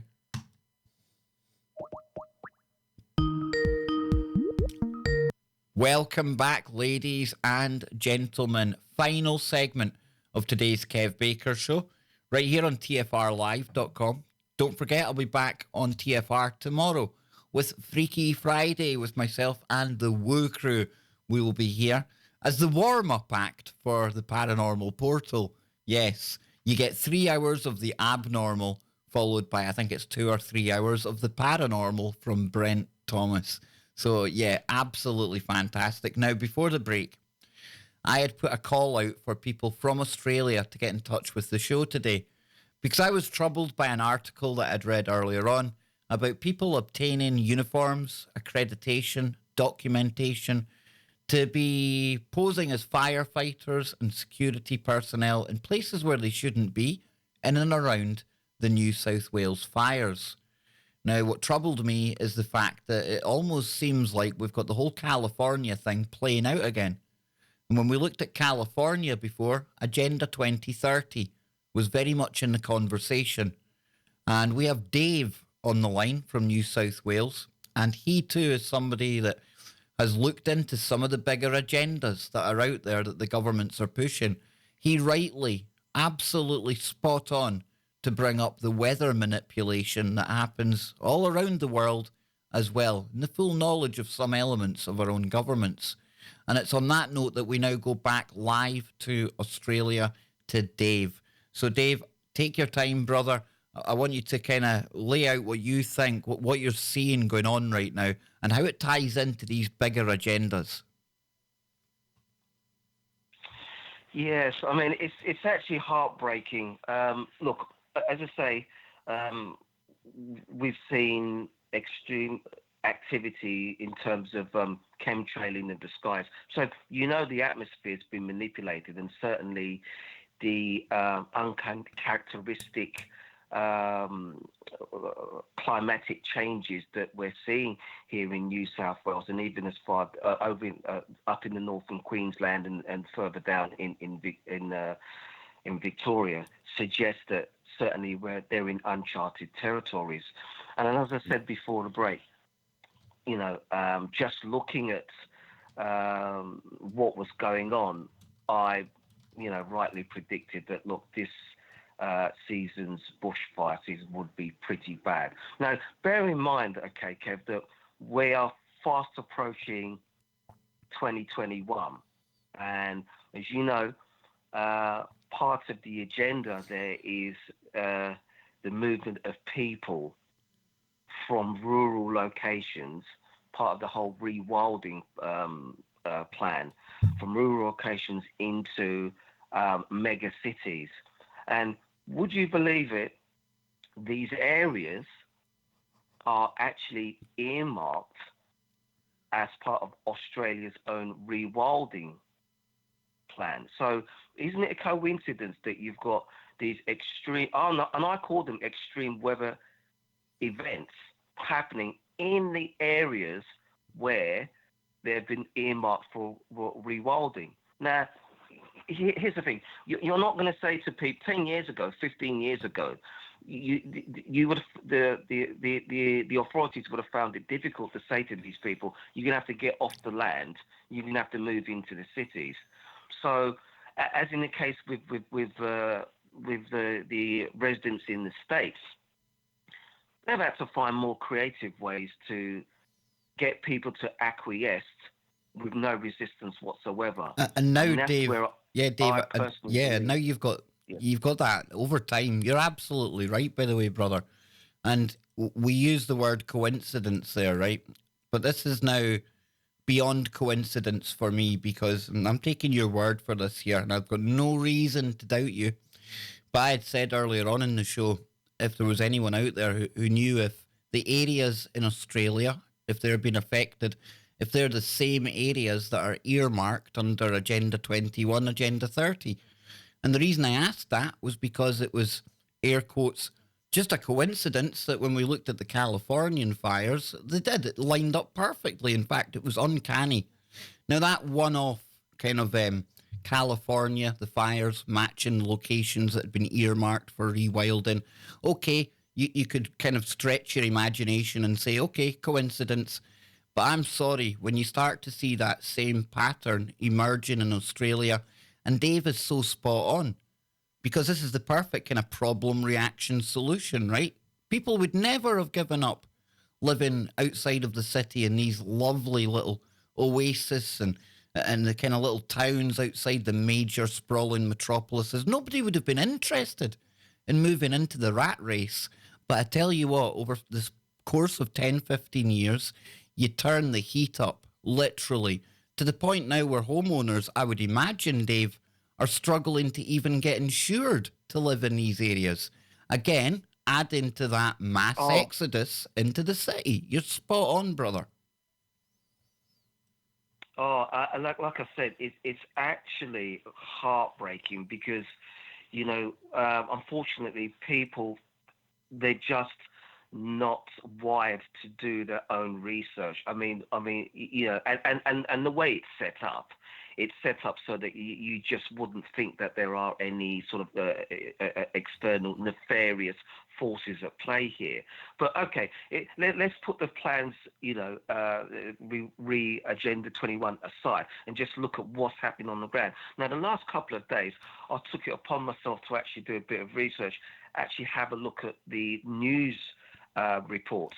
And look, you've got the anecdotal evidence of the survivors who tell you they've never seen anything like it. Just 1 second, they see embers, and another minute, whole properties are going up, but intermittent as well. So it's that alone is sparking sort of surprise on their part. But you know what? It was the comment made by a fireman, a bush fireman, who apparently he said he had 20-odd years experience. And he said he was not 24 hours after fighting one of the fires.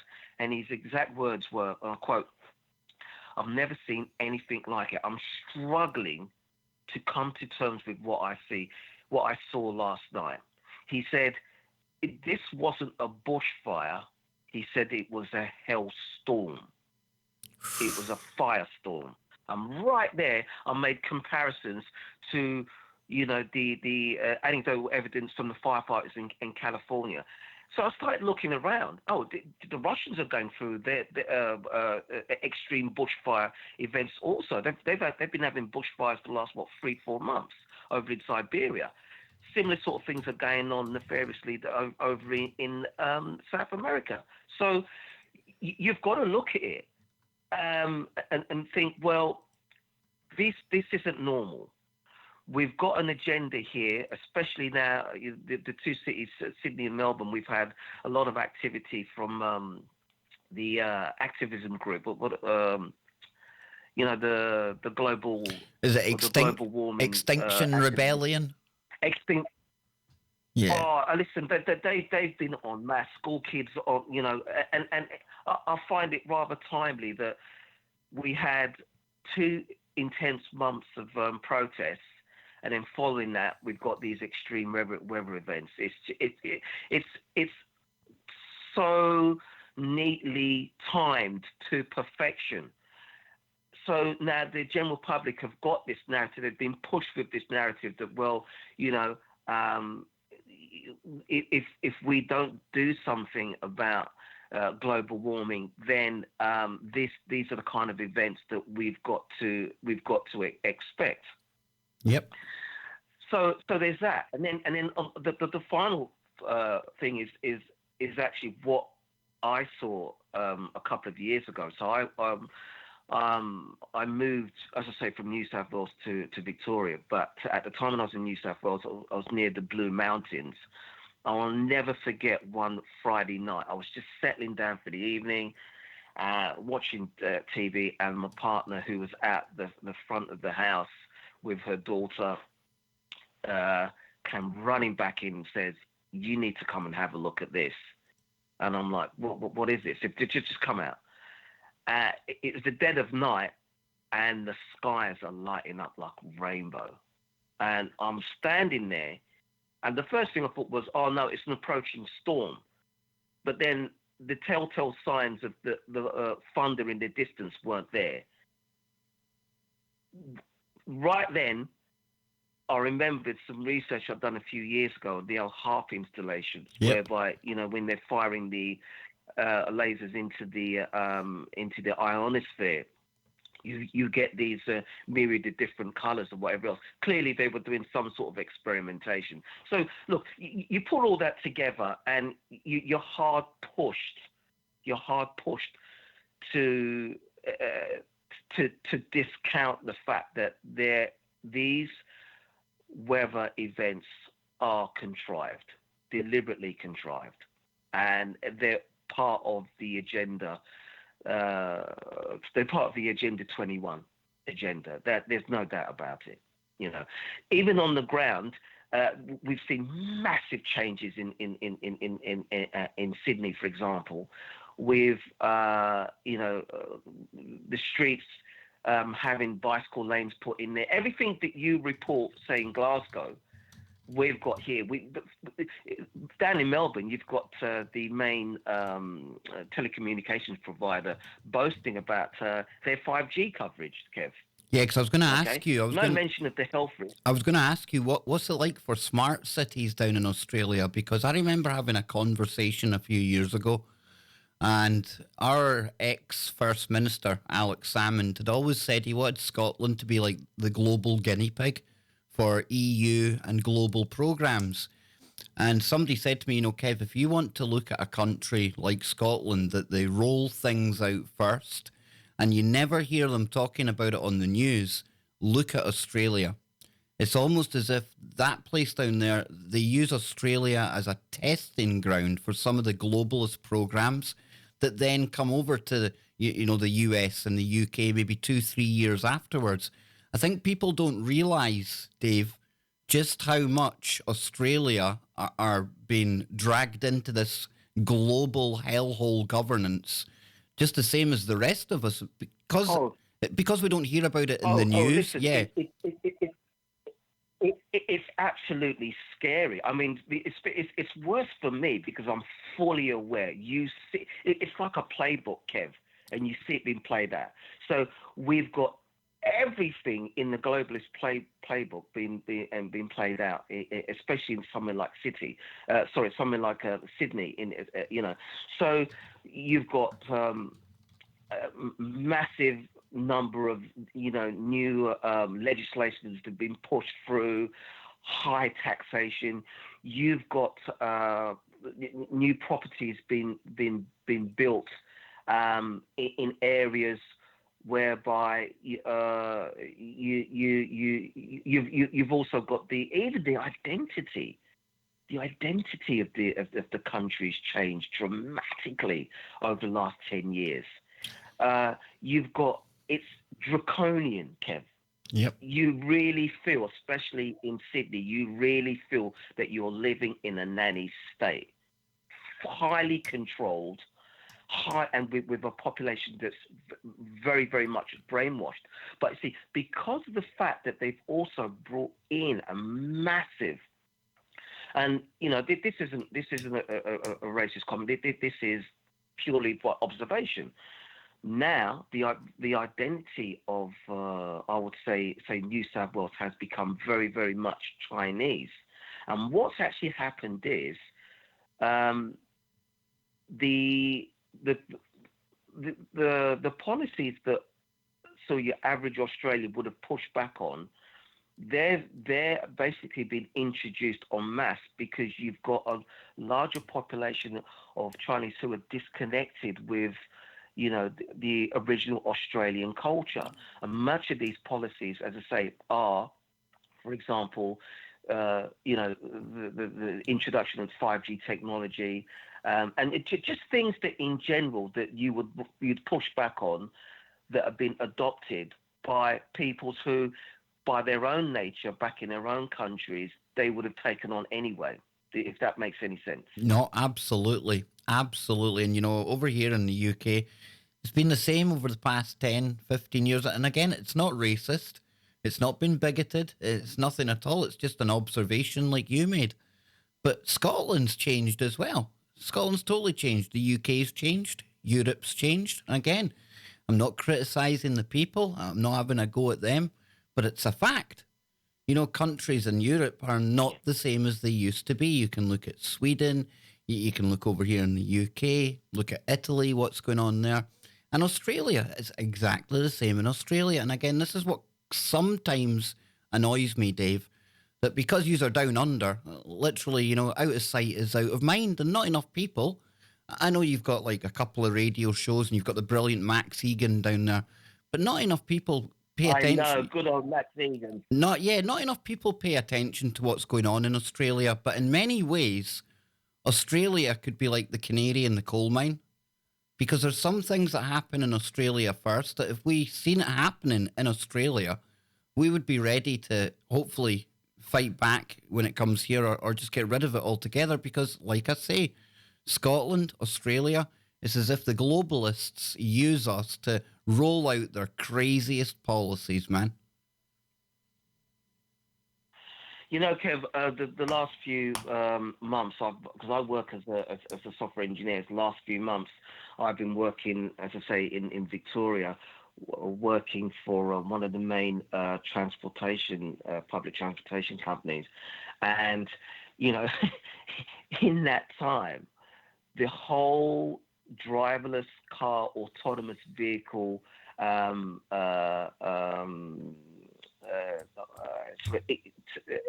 acquiesce into mainstream mindset has been really exaggerated, to the point now where I can see clearly that what's going to happen is, you know, you've got massive public transport projects underway.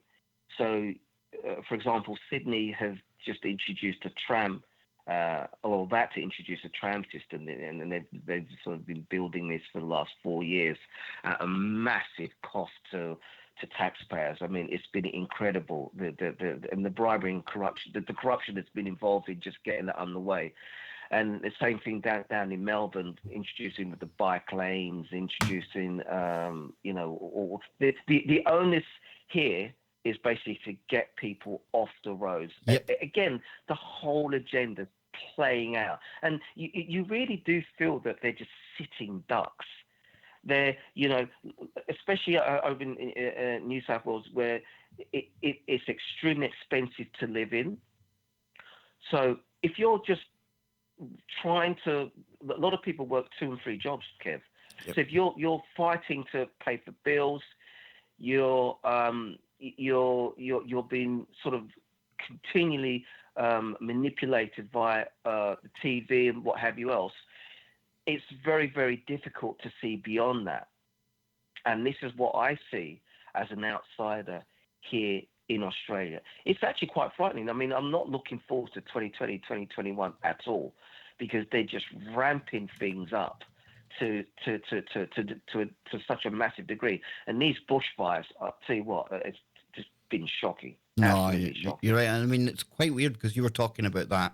I can't even imagine what 54 degrees is like, right? But I remember here in the summer, I think places in Europe were touching 45, 46 in parts of Spain at one point.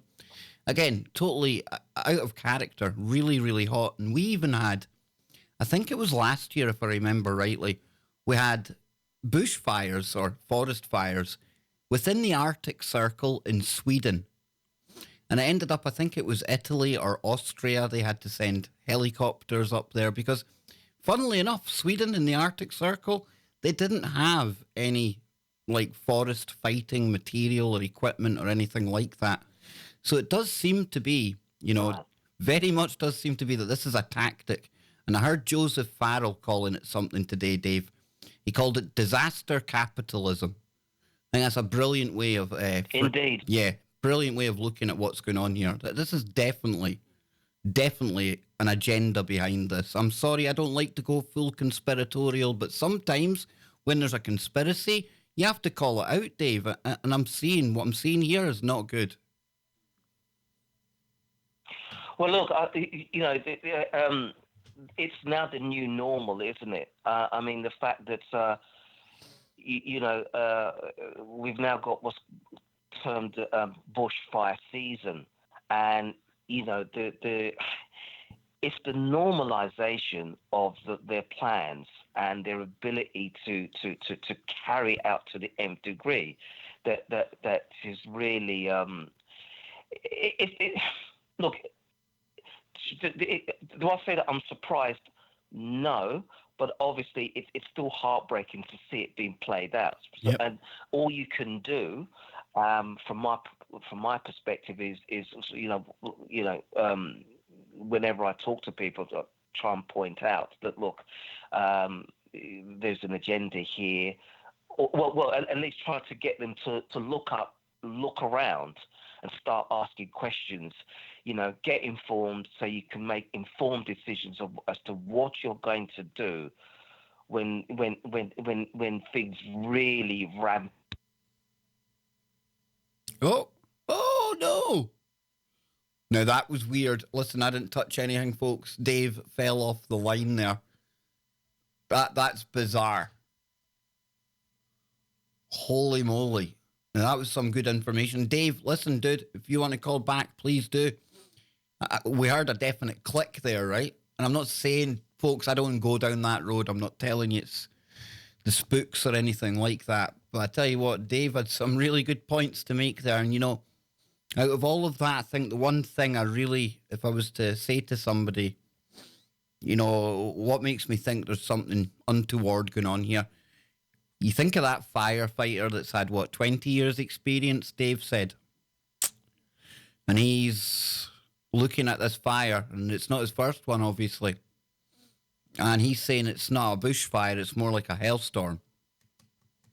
I think that's pretty quite telling. Again, doesn't prove anything, but it was just, we could chalk it off to coincidence when you see the fires in California lining up with the Agenda 21/30 maps. But when it starts to happen in other countries as well, yeah, you can fool me once, as they say. Not as George Bush says, right enough, remember all that? But yeah, we're almost out of time, folks. I see Mammoth in the chat room as well. Mammoth, we're almost out of time, but I'm sure I've got it set where you can just click back to the beginning of the show and then you can just watch it. It might take 10 minutes after the show to process, maybe. But yeah, this is well worth checking out, Mammoth. And we had people from your country calling in today. We had Dave. I still think if he'd called himself Bruce, it would have been far better. But no, Dave, big shout out to Dave. And he was telling us about his experience with the fires down in New South Wales. I see Mammoth in the chat room. I take it you're home now, because I think she was saying they've just arrived back and it's absolutely roasting. We've got the Rockman in the chat room over at YouTube as well. And I remember Ken, his name is, a few years ago, like I said earlier on in the show, because the fires were getting so close to where he was, luckily he's not far from the beach. And that's where he headed to. And again, I can't even imagine what it must be like for people in Australia, California, any of these places where this is going on. And yet it's so embarrassing because over here in the UK, we'll get an inch of rain and you would think it was like a tsunami. The whole world stops. It's wall-to-wall media coverage. Oh, there's an inch of rain. You get winds that are 60, 70 miles an hour and they give it a named storm. And then you look at some of the real named storms out there. It's pathetic. It truly is pathetic. But hey, got to give the British media something to hype up and act like prostitutes over, right? Got to get that fear vibe going. And if the weather's what they use, then the weather it is, even if it's not all that scary. But folks, I've had an absolute blast today. And a more serious kind of note there towards the end of this show with Dave coming in and giving us his first-hand experience of what's going on in New South Wales. And I said earlier on in the show, wouldn't it be interesting? Wouldn't it almost be, like an aha moment if we could find out from somebody in the know, somebody down there preferably, if the areas affected by the fire are the same areas that are chalked off for rewilding, as Dave correctly entitled it. And what do you know? What do you know? Oh, colour me surprised, but yep, they do line up. And he's true what he says. There is an agenda to push people out of rural areas, the countryside, etc., the bush, as they call it in Australia, into these mega cities. Why? Because it's far easier to control people when they're in the mega city, surrounded by all of the smart technology that works for you, that makes your life just that little bitty more convenient, right? Yeah, right. No, they want us all in there. And I tell you what, if this is the way they've found to do it, you better believe they're going for it. And what are you left to do? Do you take your chances in one of these areas that seems to be getting affected every year? And when I say take your chances, you have to take your chances, right? Because you're not getting an insurance company fronting up for you anymore. They're not going to be charging the same as they used to the point where they're literally going to price you out of there. And then where do you go? Exactly where they wanted you in the first place, into the big city. So stay tuned. More coming up on tfrlive.com. I'll be back tomorrow for Freaky Friday on tfrlive.com. So wherever you are, make it TFR and Denny touch that dial. Woo! Yes, indeedy, folks. Now, give me 2 seconds, folks. 2 seconds. I need to go and get myself a quick drink. I need to go to the toilet, and then I'll come back for 10, 15 minutes, see what the chat room's saying. We'll take a look at a couple of channels. Take a look at Jason's video that's blowing up. It's absolutely blowing up. I'm so chuffed for Jason. I don't know why. I actually feel good that his video's getting hits. I've got no dog in this fight, but I know what it's like when you start your channel and you see your first video starting to get traction. Oh, the dopamine is great. It feels good though, folks. It feels good. And Jason, it's reward for your hard work. I wouldn't sit here promoting your stuff if I didn't genuinely think it was good. I wouldn't sit here delighted that people like Julian with his channel Lessons for Life calls in if I wasn't genuinely excited about the content I see. You can imagine I get sent a lot of people's channels to review and maybe promote it from time to time. Rarely do you hear me doing so. There's a reason for that, folks. You know, if I'm not into something, then I'm not going to tell you to be into it, or I'm not going to encourage you to waste your time there. But then you get channels coming along. And of course, we've had other channels that we've recommended here over the years. Glow 2, that's somebody that archives all of the criminal characters that are operating on YouTube. Priceless information. You know, we've had Roosevelt from time to time who comes into the chat room, does something similar. So yeah, over the time that we've been streaming, I would like to think that we've done our little bit here to help other channels out there. And I know other channels have helped us as well. Brent Thomas, the Paranormal Portal, Unirock, other channels as well. It's important to work together, even if we have disagreements. It doesn't matter. I think deep down, we're all looking for truth, and I think we all just want a better world. If not for us, then for our kids. And even if we disagree on every single topic that's out there, I think we can still agree that we want a better world, right? That's why we should be an example of the kind of things that we talk about, i.e., standing together, helping each other out. And that's why, if there's anything I can do, hit me up, and I'll certainly be there. But I'm going to play some tunes. I'm going to grab a quick coffee. Then I'm going to be back, and we'll have a little chat. Because I didn't do the safe space earlier on today, and I know, folks, if you've got other shows to go and catch, I absolutely understand. There's going to be no kind of earth-changing news in the next 15, 20 minutes from me. I'm not going to break any kind of story. No big scoop coming. Just chilling out, looking at some stuff and catching up and getting ready for tomorrow. So I'll play some tunes. I'll be back in a couple of minutes. And yeah, we'll get right into it, right? Stand by.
Yeah, I'm back, folks. Did you hear Anne moaning?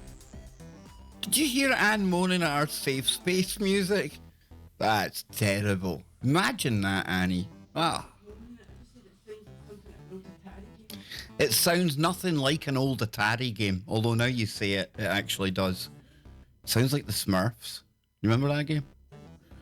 It does. When he used to sit down, he looked like he was having a shite. He used to... That does sound like the Smurfs. What kind of Smurfs did you play? The little blue ones. And we're back, folks. We're back. Yes, don't worry.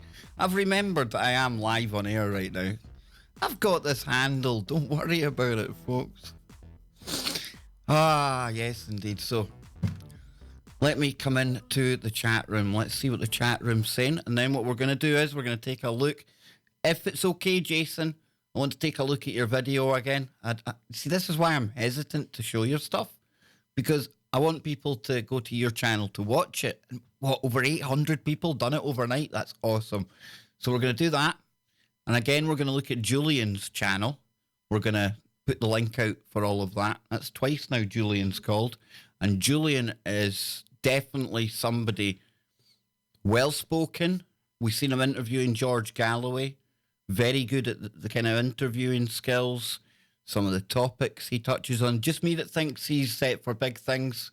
I wouldn't think so. I think if you like the Kev Baker Show, you're going to love Julian. What is it, Annie?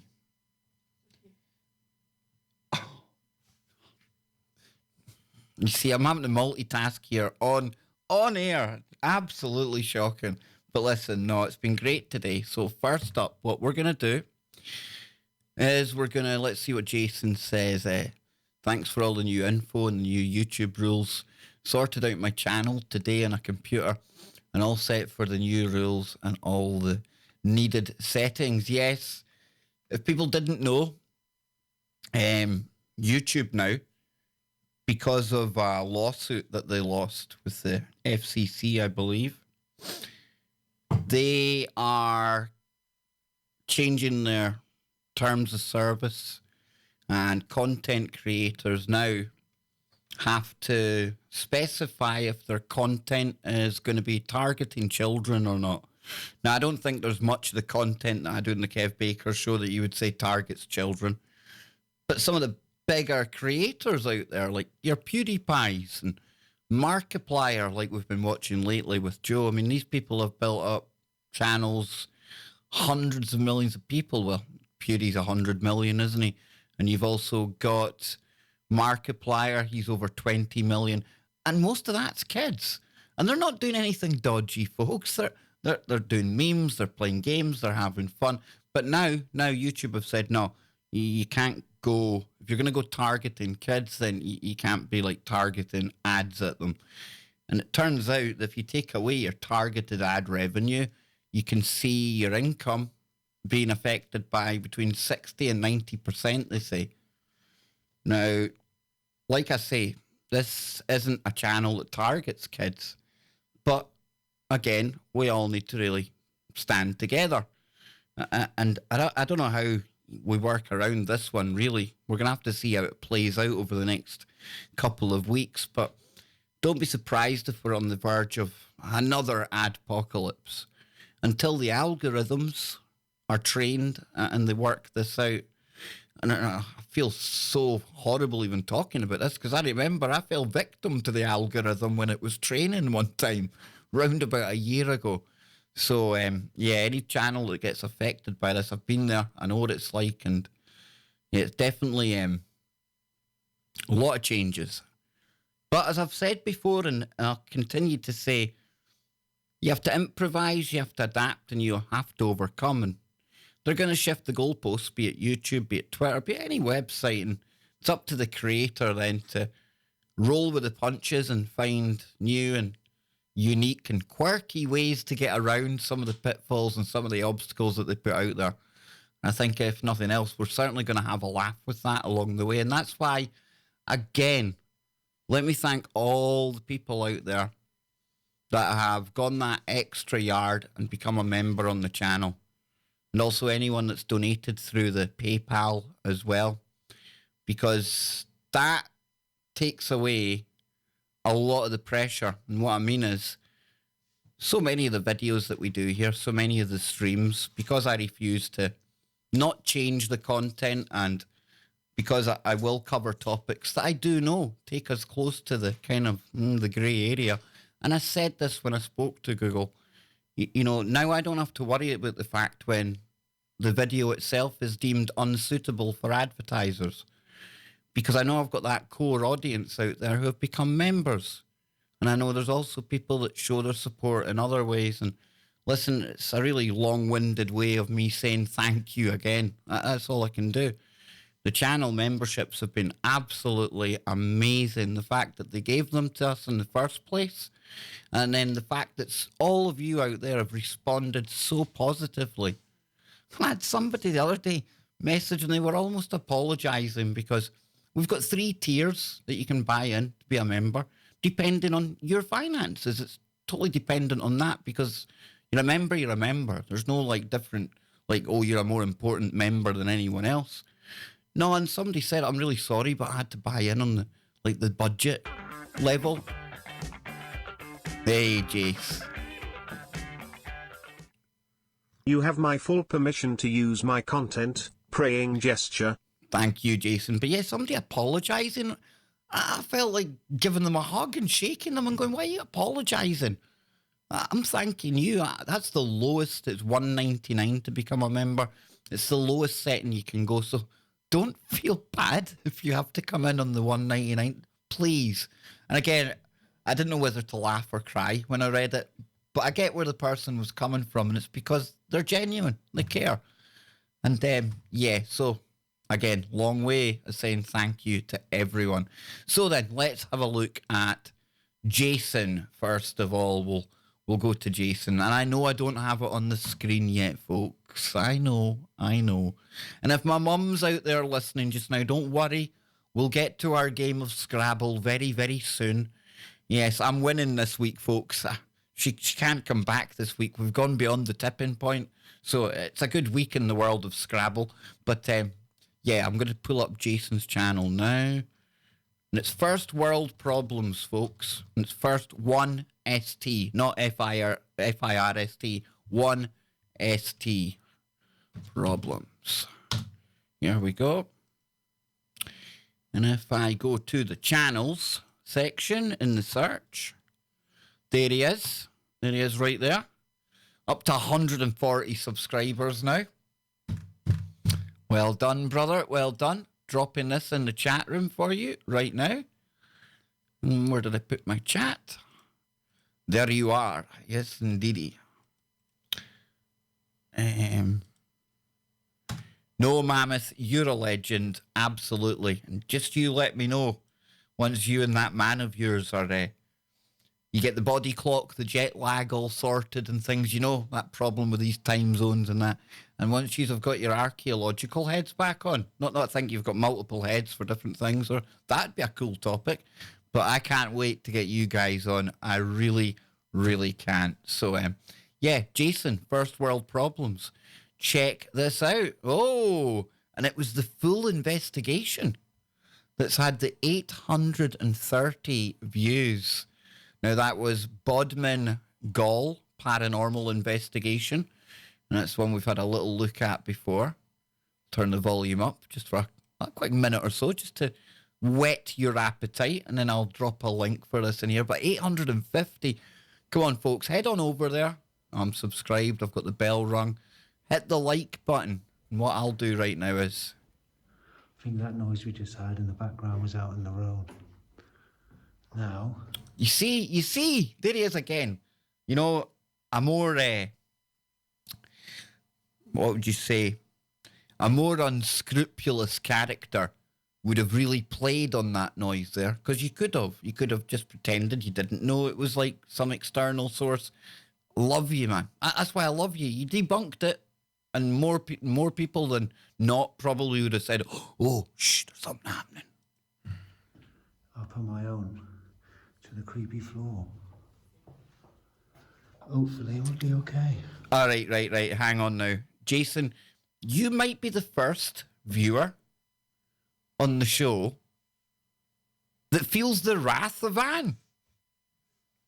I'm not joking. She is going absolutely ballistic. Do you know why she's going mad, folks?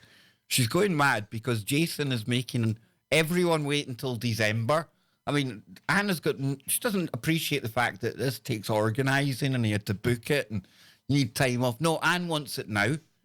She just wants it like yesterday. So Jason, Anne's she's just not happy because it's just having to wait for this.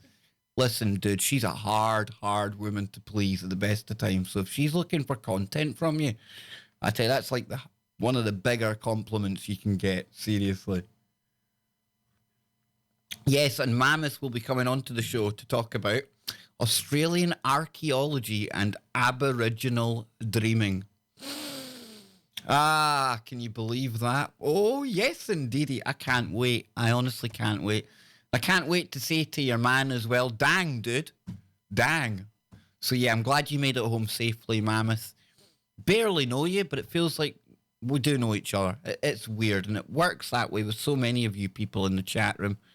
And then there's the disco as well. And, dude, if you're still out there, dude, I remember... No, hang on a minute. Was that, like, really big orbs there? Yeah, dude, I will go over. In fact, I might do it while we're watching Jason's right now, okay? I'm going to play this for a minute, and I'm going to go and answer all of the requests for the disco server. So if you want to get onto the disco server, now would be the very best time to ask for an invite, because the invite lasts for 24 hours. All you got to do is email me at kbsdiscord@protonmail.com. That's KBS Discord at protonmail.com. And I'm going there right now and I'll accept any of the invitations that are there. And like I say, if you can get in there quickly and email, I'll get to you right now. But let's take a listen to Jason on his last investigation, not the one Anne's going mad about, his last one at Bodmin Gall. And then we'll come back and we'll take a look at his next one that he's going on. So I'll go over to Proton Mail now. Don't shoot me, folks. I've been saying for days I would do it. And also, I need to let everyone know that Kristen is asking for everyone. She hasn't been keeping well. So I'm sure she'll be back soon, though. And she'll be able to bring you up to date with everything. But she did ask me to tell everyone not to worry about her. She'll be back very, very soon. So then, let's take a listen to this. I'm on my own. This is the corner a lot of people have a lot of trouble in. That was me. Whoa, I think that was dust. I just looked in the light.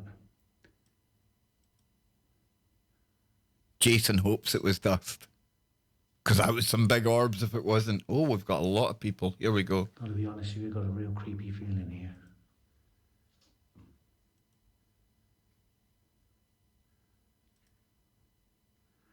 Anything like to show itself? Talk to us?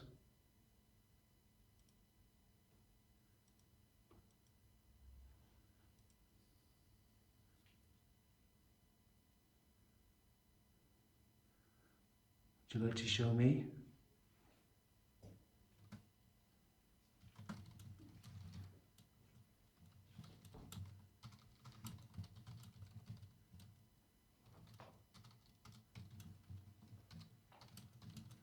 I'm going to make my way back down the prison now and see what the others are doing. This corner, apparently, people don't like standing here, so I thought I'd give it a go. What's that say? Isolation cell. Can only imagine the horrors that happened up here. I've just seen an orbit look like, but I'm not sure. There are quite a lot of little bugs in here, so I don't know if it's something that caught the light.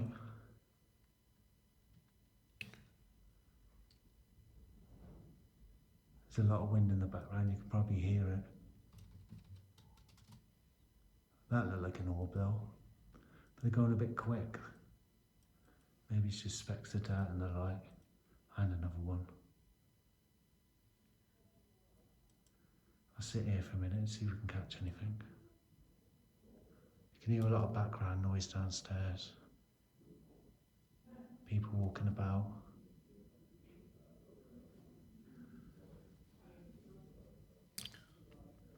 pretty hard to do some EVP with other people in the prison. It doesn't feel too bad here. A lot of people are struggling up here. Would you like to show yourself? Any spirits? Entities?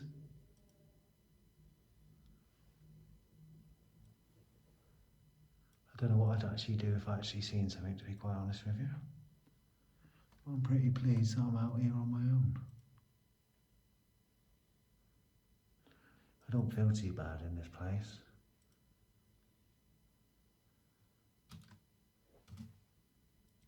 Any entities like to show themselves, speak to me?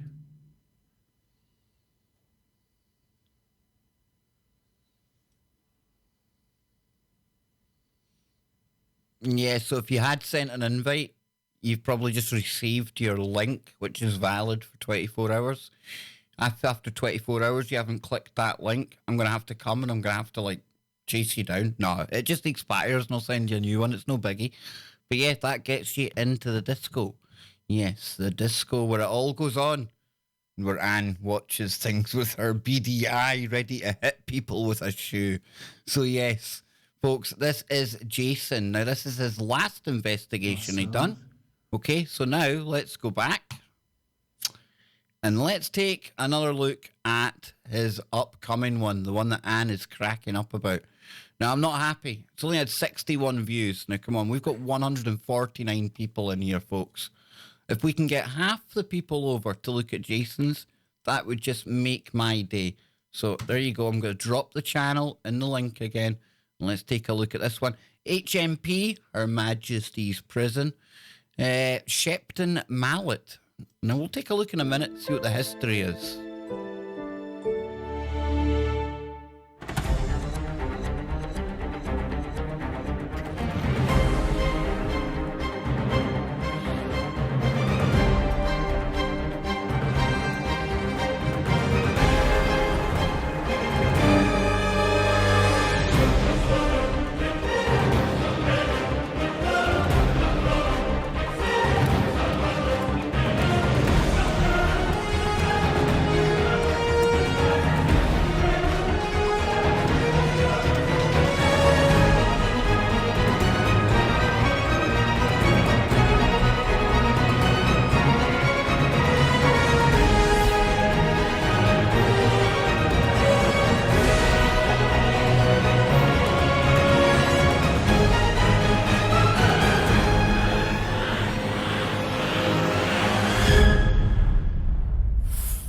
Absolutely.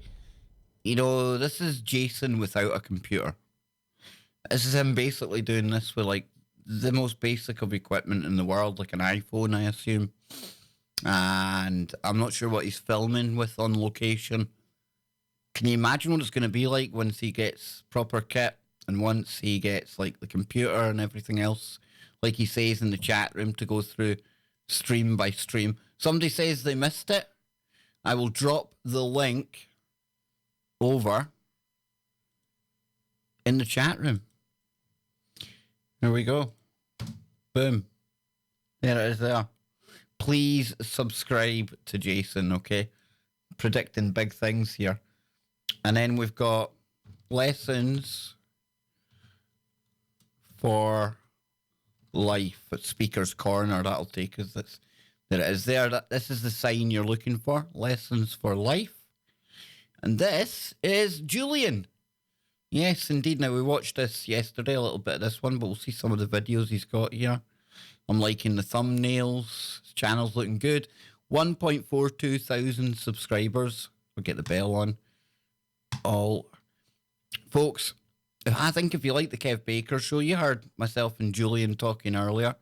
We seem to talk about the similar kind of stuff. Very open-minded, very well-spoken. And as we seen yesterday... Yes. They're dropping like flies. Is this the year of the independent, like yourself? Chris Williamson. I'd like to think so, but... Now, Julian also said he's got another George Galloway video dropping in the next couple of days, probably by the weekend. I would love Julian, sorry. All these Julians and Jasons, it's going to confuse me. when you speak to like Gorgeous George, tell him like he's got such a fan in Scotland. Well, he's got like 5.5 million fans in Scotland. The guy should be king of Scotland. He really should. But to get him on the Kev Baker Show, I think that might raise the bar substantially. We'll take a listen to what George is saying. George Galloway, of course, really famous, and he's got that infamous kind of, I wouldn't call it a speech, I would say where he ripped a US congressional hearing on the Iraqi war and oil being sold to Iraq and things. He ripped them several new bumholes. Yes, and it was priceless.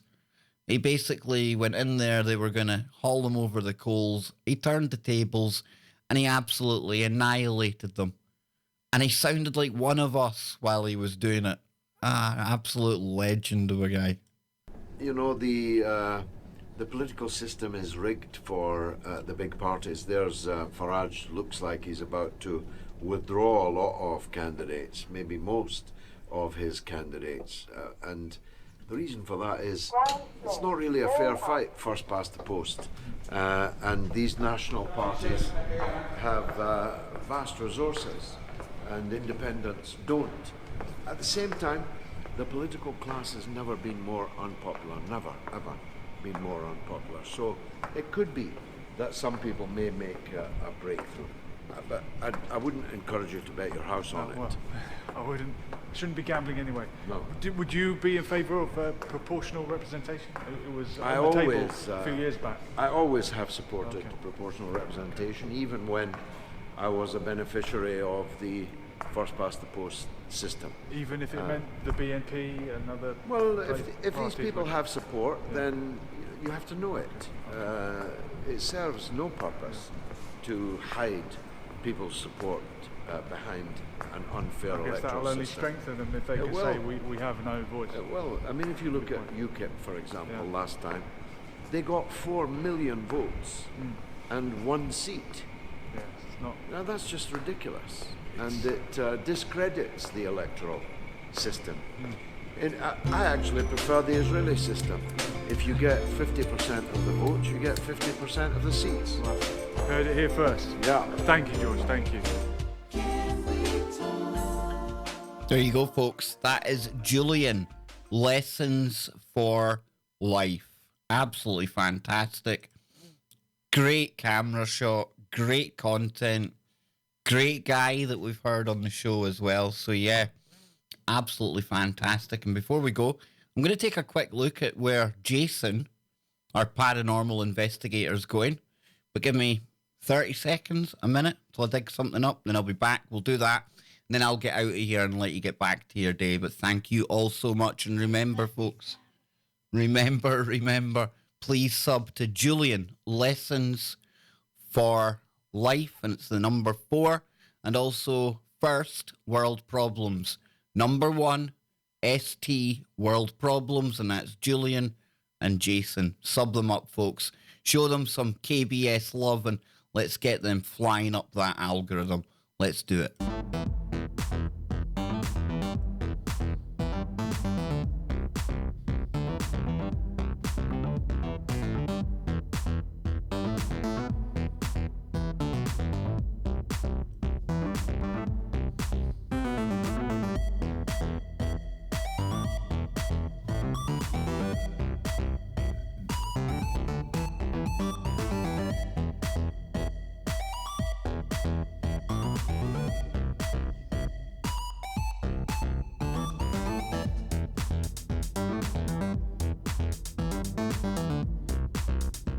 I want everyone out there to wish Queen Goddess a happy night. Yes, great to see you, Queen Goddess. So good to have you here.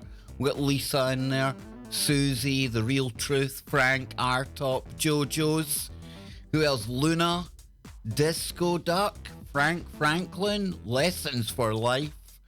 Who else we got in here? Jimbo Mac. One of the few politicians I have any time for is George. Yes, indeed. Absolutely. I'm exactly the same. I don't agree with all the stuff he says, but at least he's honest about it. Who else do we have? Yes, indeed. Mammoth, of course. ZX. John Reds. Scrolling up quickly, Don McCoy, what a name. Awesome. What else do we have here? Going quickly now. Nix or Nietzsche. Yes. Vanya. Big shout out to Vanya. And then yes, indeed, Vanya, you are so right. Mary loves dick. Yes, indeed. She does. We're going to have to get a soundboard with that. We really are. Derek Akora. What a legend. Yes, indeed. So listen, we're going to go back now. We're going to take a quick look at where Jason is going to be investigating next. Okay? And if you want to become a member of the channel, please, please, please do so. We need just 9 more. In fact, maybe 8 more now to get us up to the next emoji, which is going to be the Mothman. Not to be mistaken with the Mothman. It's the Mothman. There we go. Hope you don't find any Mothmams in Shepton Mallet Prison, Jason. That would be a disaster, dude. Although it could go viral on your channel if you film a genuine Mothman. If you get the ghost of a Mothman, wow, that'd be awesome, dude. Awesome. But yeah, here we go. Behind bars. UK's most haunted prison is offering overnight stays for Brave Julian. Brave Jason. I'm getting mixed up now with the names, and too many Julians and Jasons going about. Jason is our investigator. Julian's lessons for life. I've got it in my head now. But yeah, including porridge brekkie, a cell bed, and a ghost hunt. So fans of the supernatural are being given the opportunity to spend the night in Somerset's Shepton Mallet Prison. If you fancy yourself as a bit of a Braveheart, what would be like an Australian Scotsman, the Braveheart? What's he got to do with this? Only joking, folks. Hang on. I need my scary thunder and lightning on for this kind of... It's obligatory on the Kev Baker Show. Why are you dancing, eh? Ah, right. That's danceable. I get it. So it says, if you fancy fans of the supernatural, here we go, are being given the opportunity to spend the night in Somerset's Shepton Mallet Prison and even have a go at hunting some of the ghosts that call the prison their home. And it looks utterly terrifying even looking at that. I've got a phobia about prisons, by the way. I've always had a phobia about prisons. I spent a week in the army jail. At least in the army jail, you were protected. There was nobody trying to have happy fun time with a 5'5" guy. If I ended up in a prison, who knows what would become of me, folks. Yeah, right on time, the lightning goes, right? Oh, I'd be passed about like the cell block pinata. I'm telling you. I swear, Anna, would it be terrible? I might just have to go with it. I might just go full lipstick early and just go with it. Maybe put them off me. I don't know. So it says, formerly the oldest operating prison in the country, Shepton Mallet, closed its doors to inmates in 2013, but is now giving the general public the opportunity to see what prison life is like on Friday, October the 13th. I've watched Prisoner Cell Block H. I don't need to know what it's like living in a prison, especially a haunted one, right? What the hell? So those brave enough, Jason, to take up the offer will get the full prisoner experience. Passed around like a pinata. Including bland porridge for dinner and breakfast and a sleepover locked in their very own cell. The night's activities also include the complete ghost hunting tour, where visitors will try to connect with the spirits of the executed criminals that were once locked up on the site. Paul Toole from Jailhouse Tours, that's a brilliant business idea, man, told the Bristol Post this is a once-in-a-lifetime experience unless you're a hardened criminal. For people who want to spend the night in a prison which has remained pretty much unchanged since prisoners moved out in 2013 and have the fright of their lives. Before working here, I was sceptical about spirits, but I have seen and witnessed truly terrifying things when taking people around on tours in the daytime. And I can imagine how terrifying, I can't imagine how terrifying it'll be at night. From my experiences, I'm fully confident that there are spirits of former prisoners who were executed here.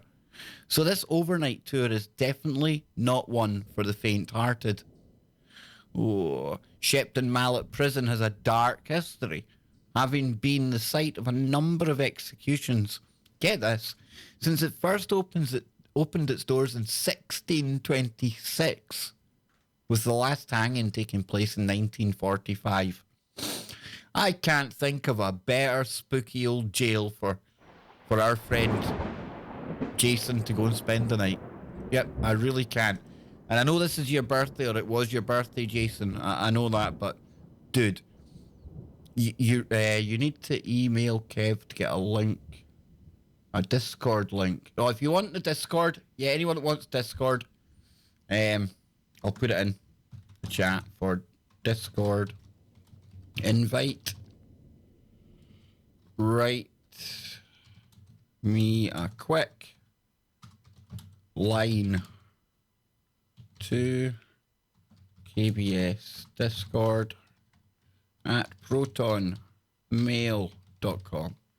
There we go. Anyone wanting to join, it's totally free, that, by the way. Now, don't expect to have Kev Baker on call 24/7 in there. In fact, I'm probably one of the least active people in the group. But that's okay, because it's not about me. It was about taking what we had in the chat room and giving people somewhere they could go any time of day. You don't need to wait for me to be on air. That would be ridiculous. You don't need to wait for me to be in Discord. You people, everyone's equal here, so we all share links. Most of the time we're having a laugh. There's different rooms for different topics. I think it's really good. I really, really do. I'm really glad we set it up. And a big thank you to Kristen and Jai B, the person who built out the server. I certainly don't know anything about Discord. And I find that so many people from KBS come into Discord. It's like our first time using it. Anne's the same as well. She'd never even heard of it. With Joe Joseph, he had never heard of it. Scotty Lopez, he's in there. I'm going to get Scotty in there more often, more regularly as well, because he does game streams. And he does weather streams as well when we're getting weather events in the US. But because he does them on Facebook, might give Scott somewhere to share the link in there and you'll be able to see it as well. So there's lots to come here on the Kev Baker Show. And I'm really enjoying some of the other channels that we're getting to know here as well. Certainly gives us that sense of something bigger going on. And if nothing else, we know we're not alone. And that's one of the major things that can really take its toll on people when you go down this road of waking up. That sense that you are alone and you can't talk to anyone about things. And you do. I remember thinking myself at times, am I going mad? Is there something wrong with me? But I tell you what, when you've got something like this going on and somewhere that new people can come and look around and go, wow, you know what? I ain't the only one that gets it. That in itself can be so, so important for people out there. We may have many listeners and viewers who live alone. And I think it was just recently we were talking about that, Anne, weren't we? And that's why, something like Discord, you got that 24/7. Loneliness is a big problem these days. And sometimes I don't spend enough time maybe appreciating people's circumstances. So that's why I think Discord, it gives people somewhere to go any time of day, talk about anything they want. You can talk smack and talk crap if you want. I don't care. There's nobody to censor you in there. But the same rules apply in there as what applies on TFR and in this chat room. We try not to go after any of the other hosts on the network as a mark of respect, and because it's just not nice. And we try, and I'm including myself here, we try not to go trolling too hard. And I'm the worst for it when I go onto Twitter, folks, because when I see that 17th letter of the alphabet, I lose it. And Sky Sports and Sky News in the UK, and sitting laughing her head off. I'm banned by pretty much every presenter at Sky News because at one time or another, I have been incandescent with rage to the point where I want to stick my head through the television. But then I remember I can reach out to these animals on Twitter and I can abuse them on there. So point being, if anyone's going to go trolling people in the name of KBS, it's going to be me, okay? I will be our biggest troll. You leave that stuff to me and I'll keep all of yous looking good, all right? But yeah, that's all we do, folks. We don't troll. We don't go nasty. Yep, I'll call people out from time to time, but only if I've got something to back it up. That's fair enough. So on that note, damn, I said I was only staying for an extra 10 minutes. I know I'm always saying something, Anne. And funny, I used to wonder if I'd ever be able to do an hour show on my own. Where are we? Yeah, we're coming up for 3 hours now. Probably need a 5-hour show, right? Don't be getting ideas out there. And one weekend soon, we'll do our own little truth-a-thon. I really loved what Brent done with the parathon. And I think we'll go for a long stream one weekend real soon. How do you feel about that? I think it sounds good. Very, very good. So until tomorrow, folks, I'll be back on the safe space. And we can... Lisa says KBS cheerleaders unite. King Sweet F Sky News. Absolutely. I hate them with a passion.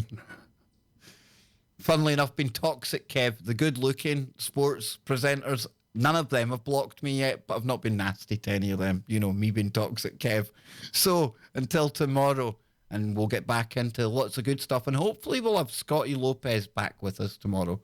We'll keep our eye open for that. We've got story from Brian that I still haven't got to yet about St. Augustine in Florida. See, I keep it all in the Rolodex. So we'll get into some of that tomorrow. Right here, between 5 and 7 in the UK for the safe space, probably more towards 7. And that will be between midday and 2 on the East Coast. And that's 9 and 11 on the West Coast. And if you're in Australia, I apologise. I think that's really early in the morning. So hopefully, if Mammoth's still out there, you'll get Kev for breakfast. I can't ask for any better than that, right? So until next time, ladies and gents, keep looking for the woo. Keep the mind open, but not to the point where the brain turns to black goo. We're out of here.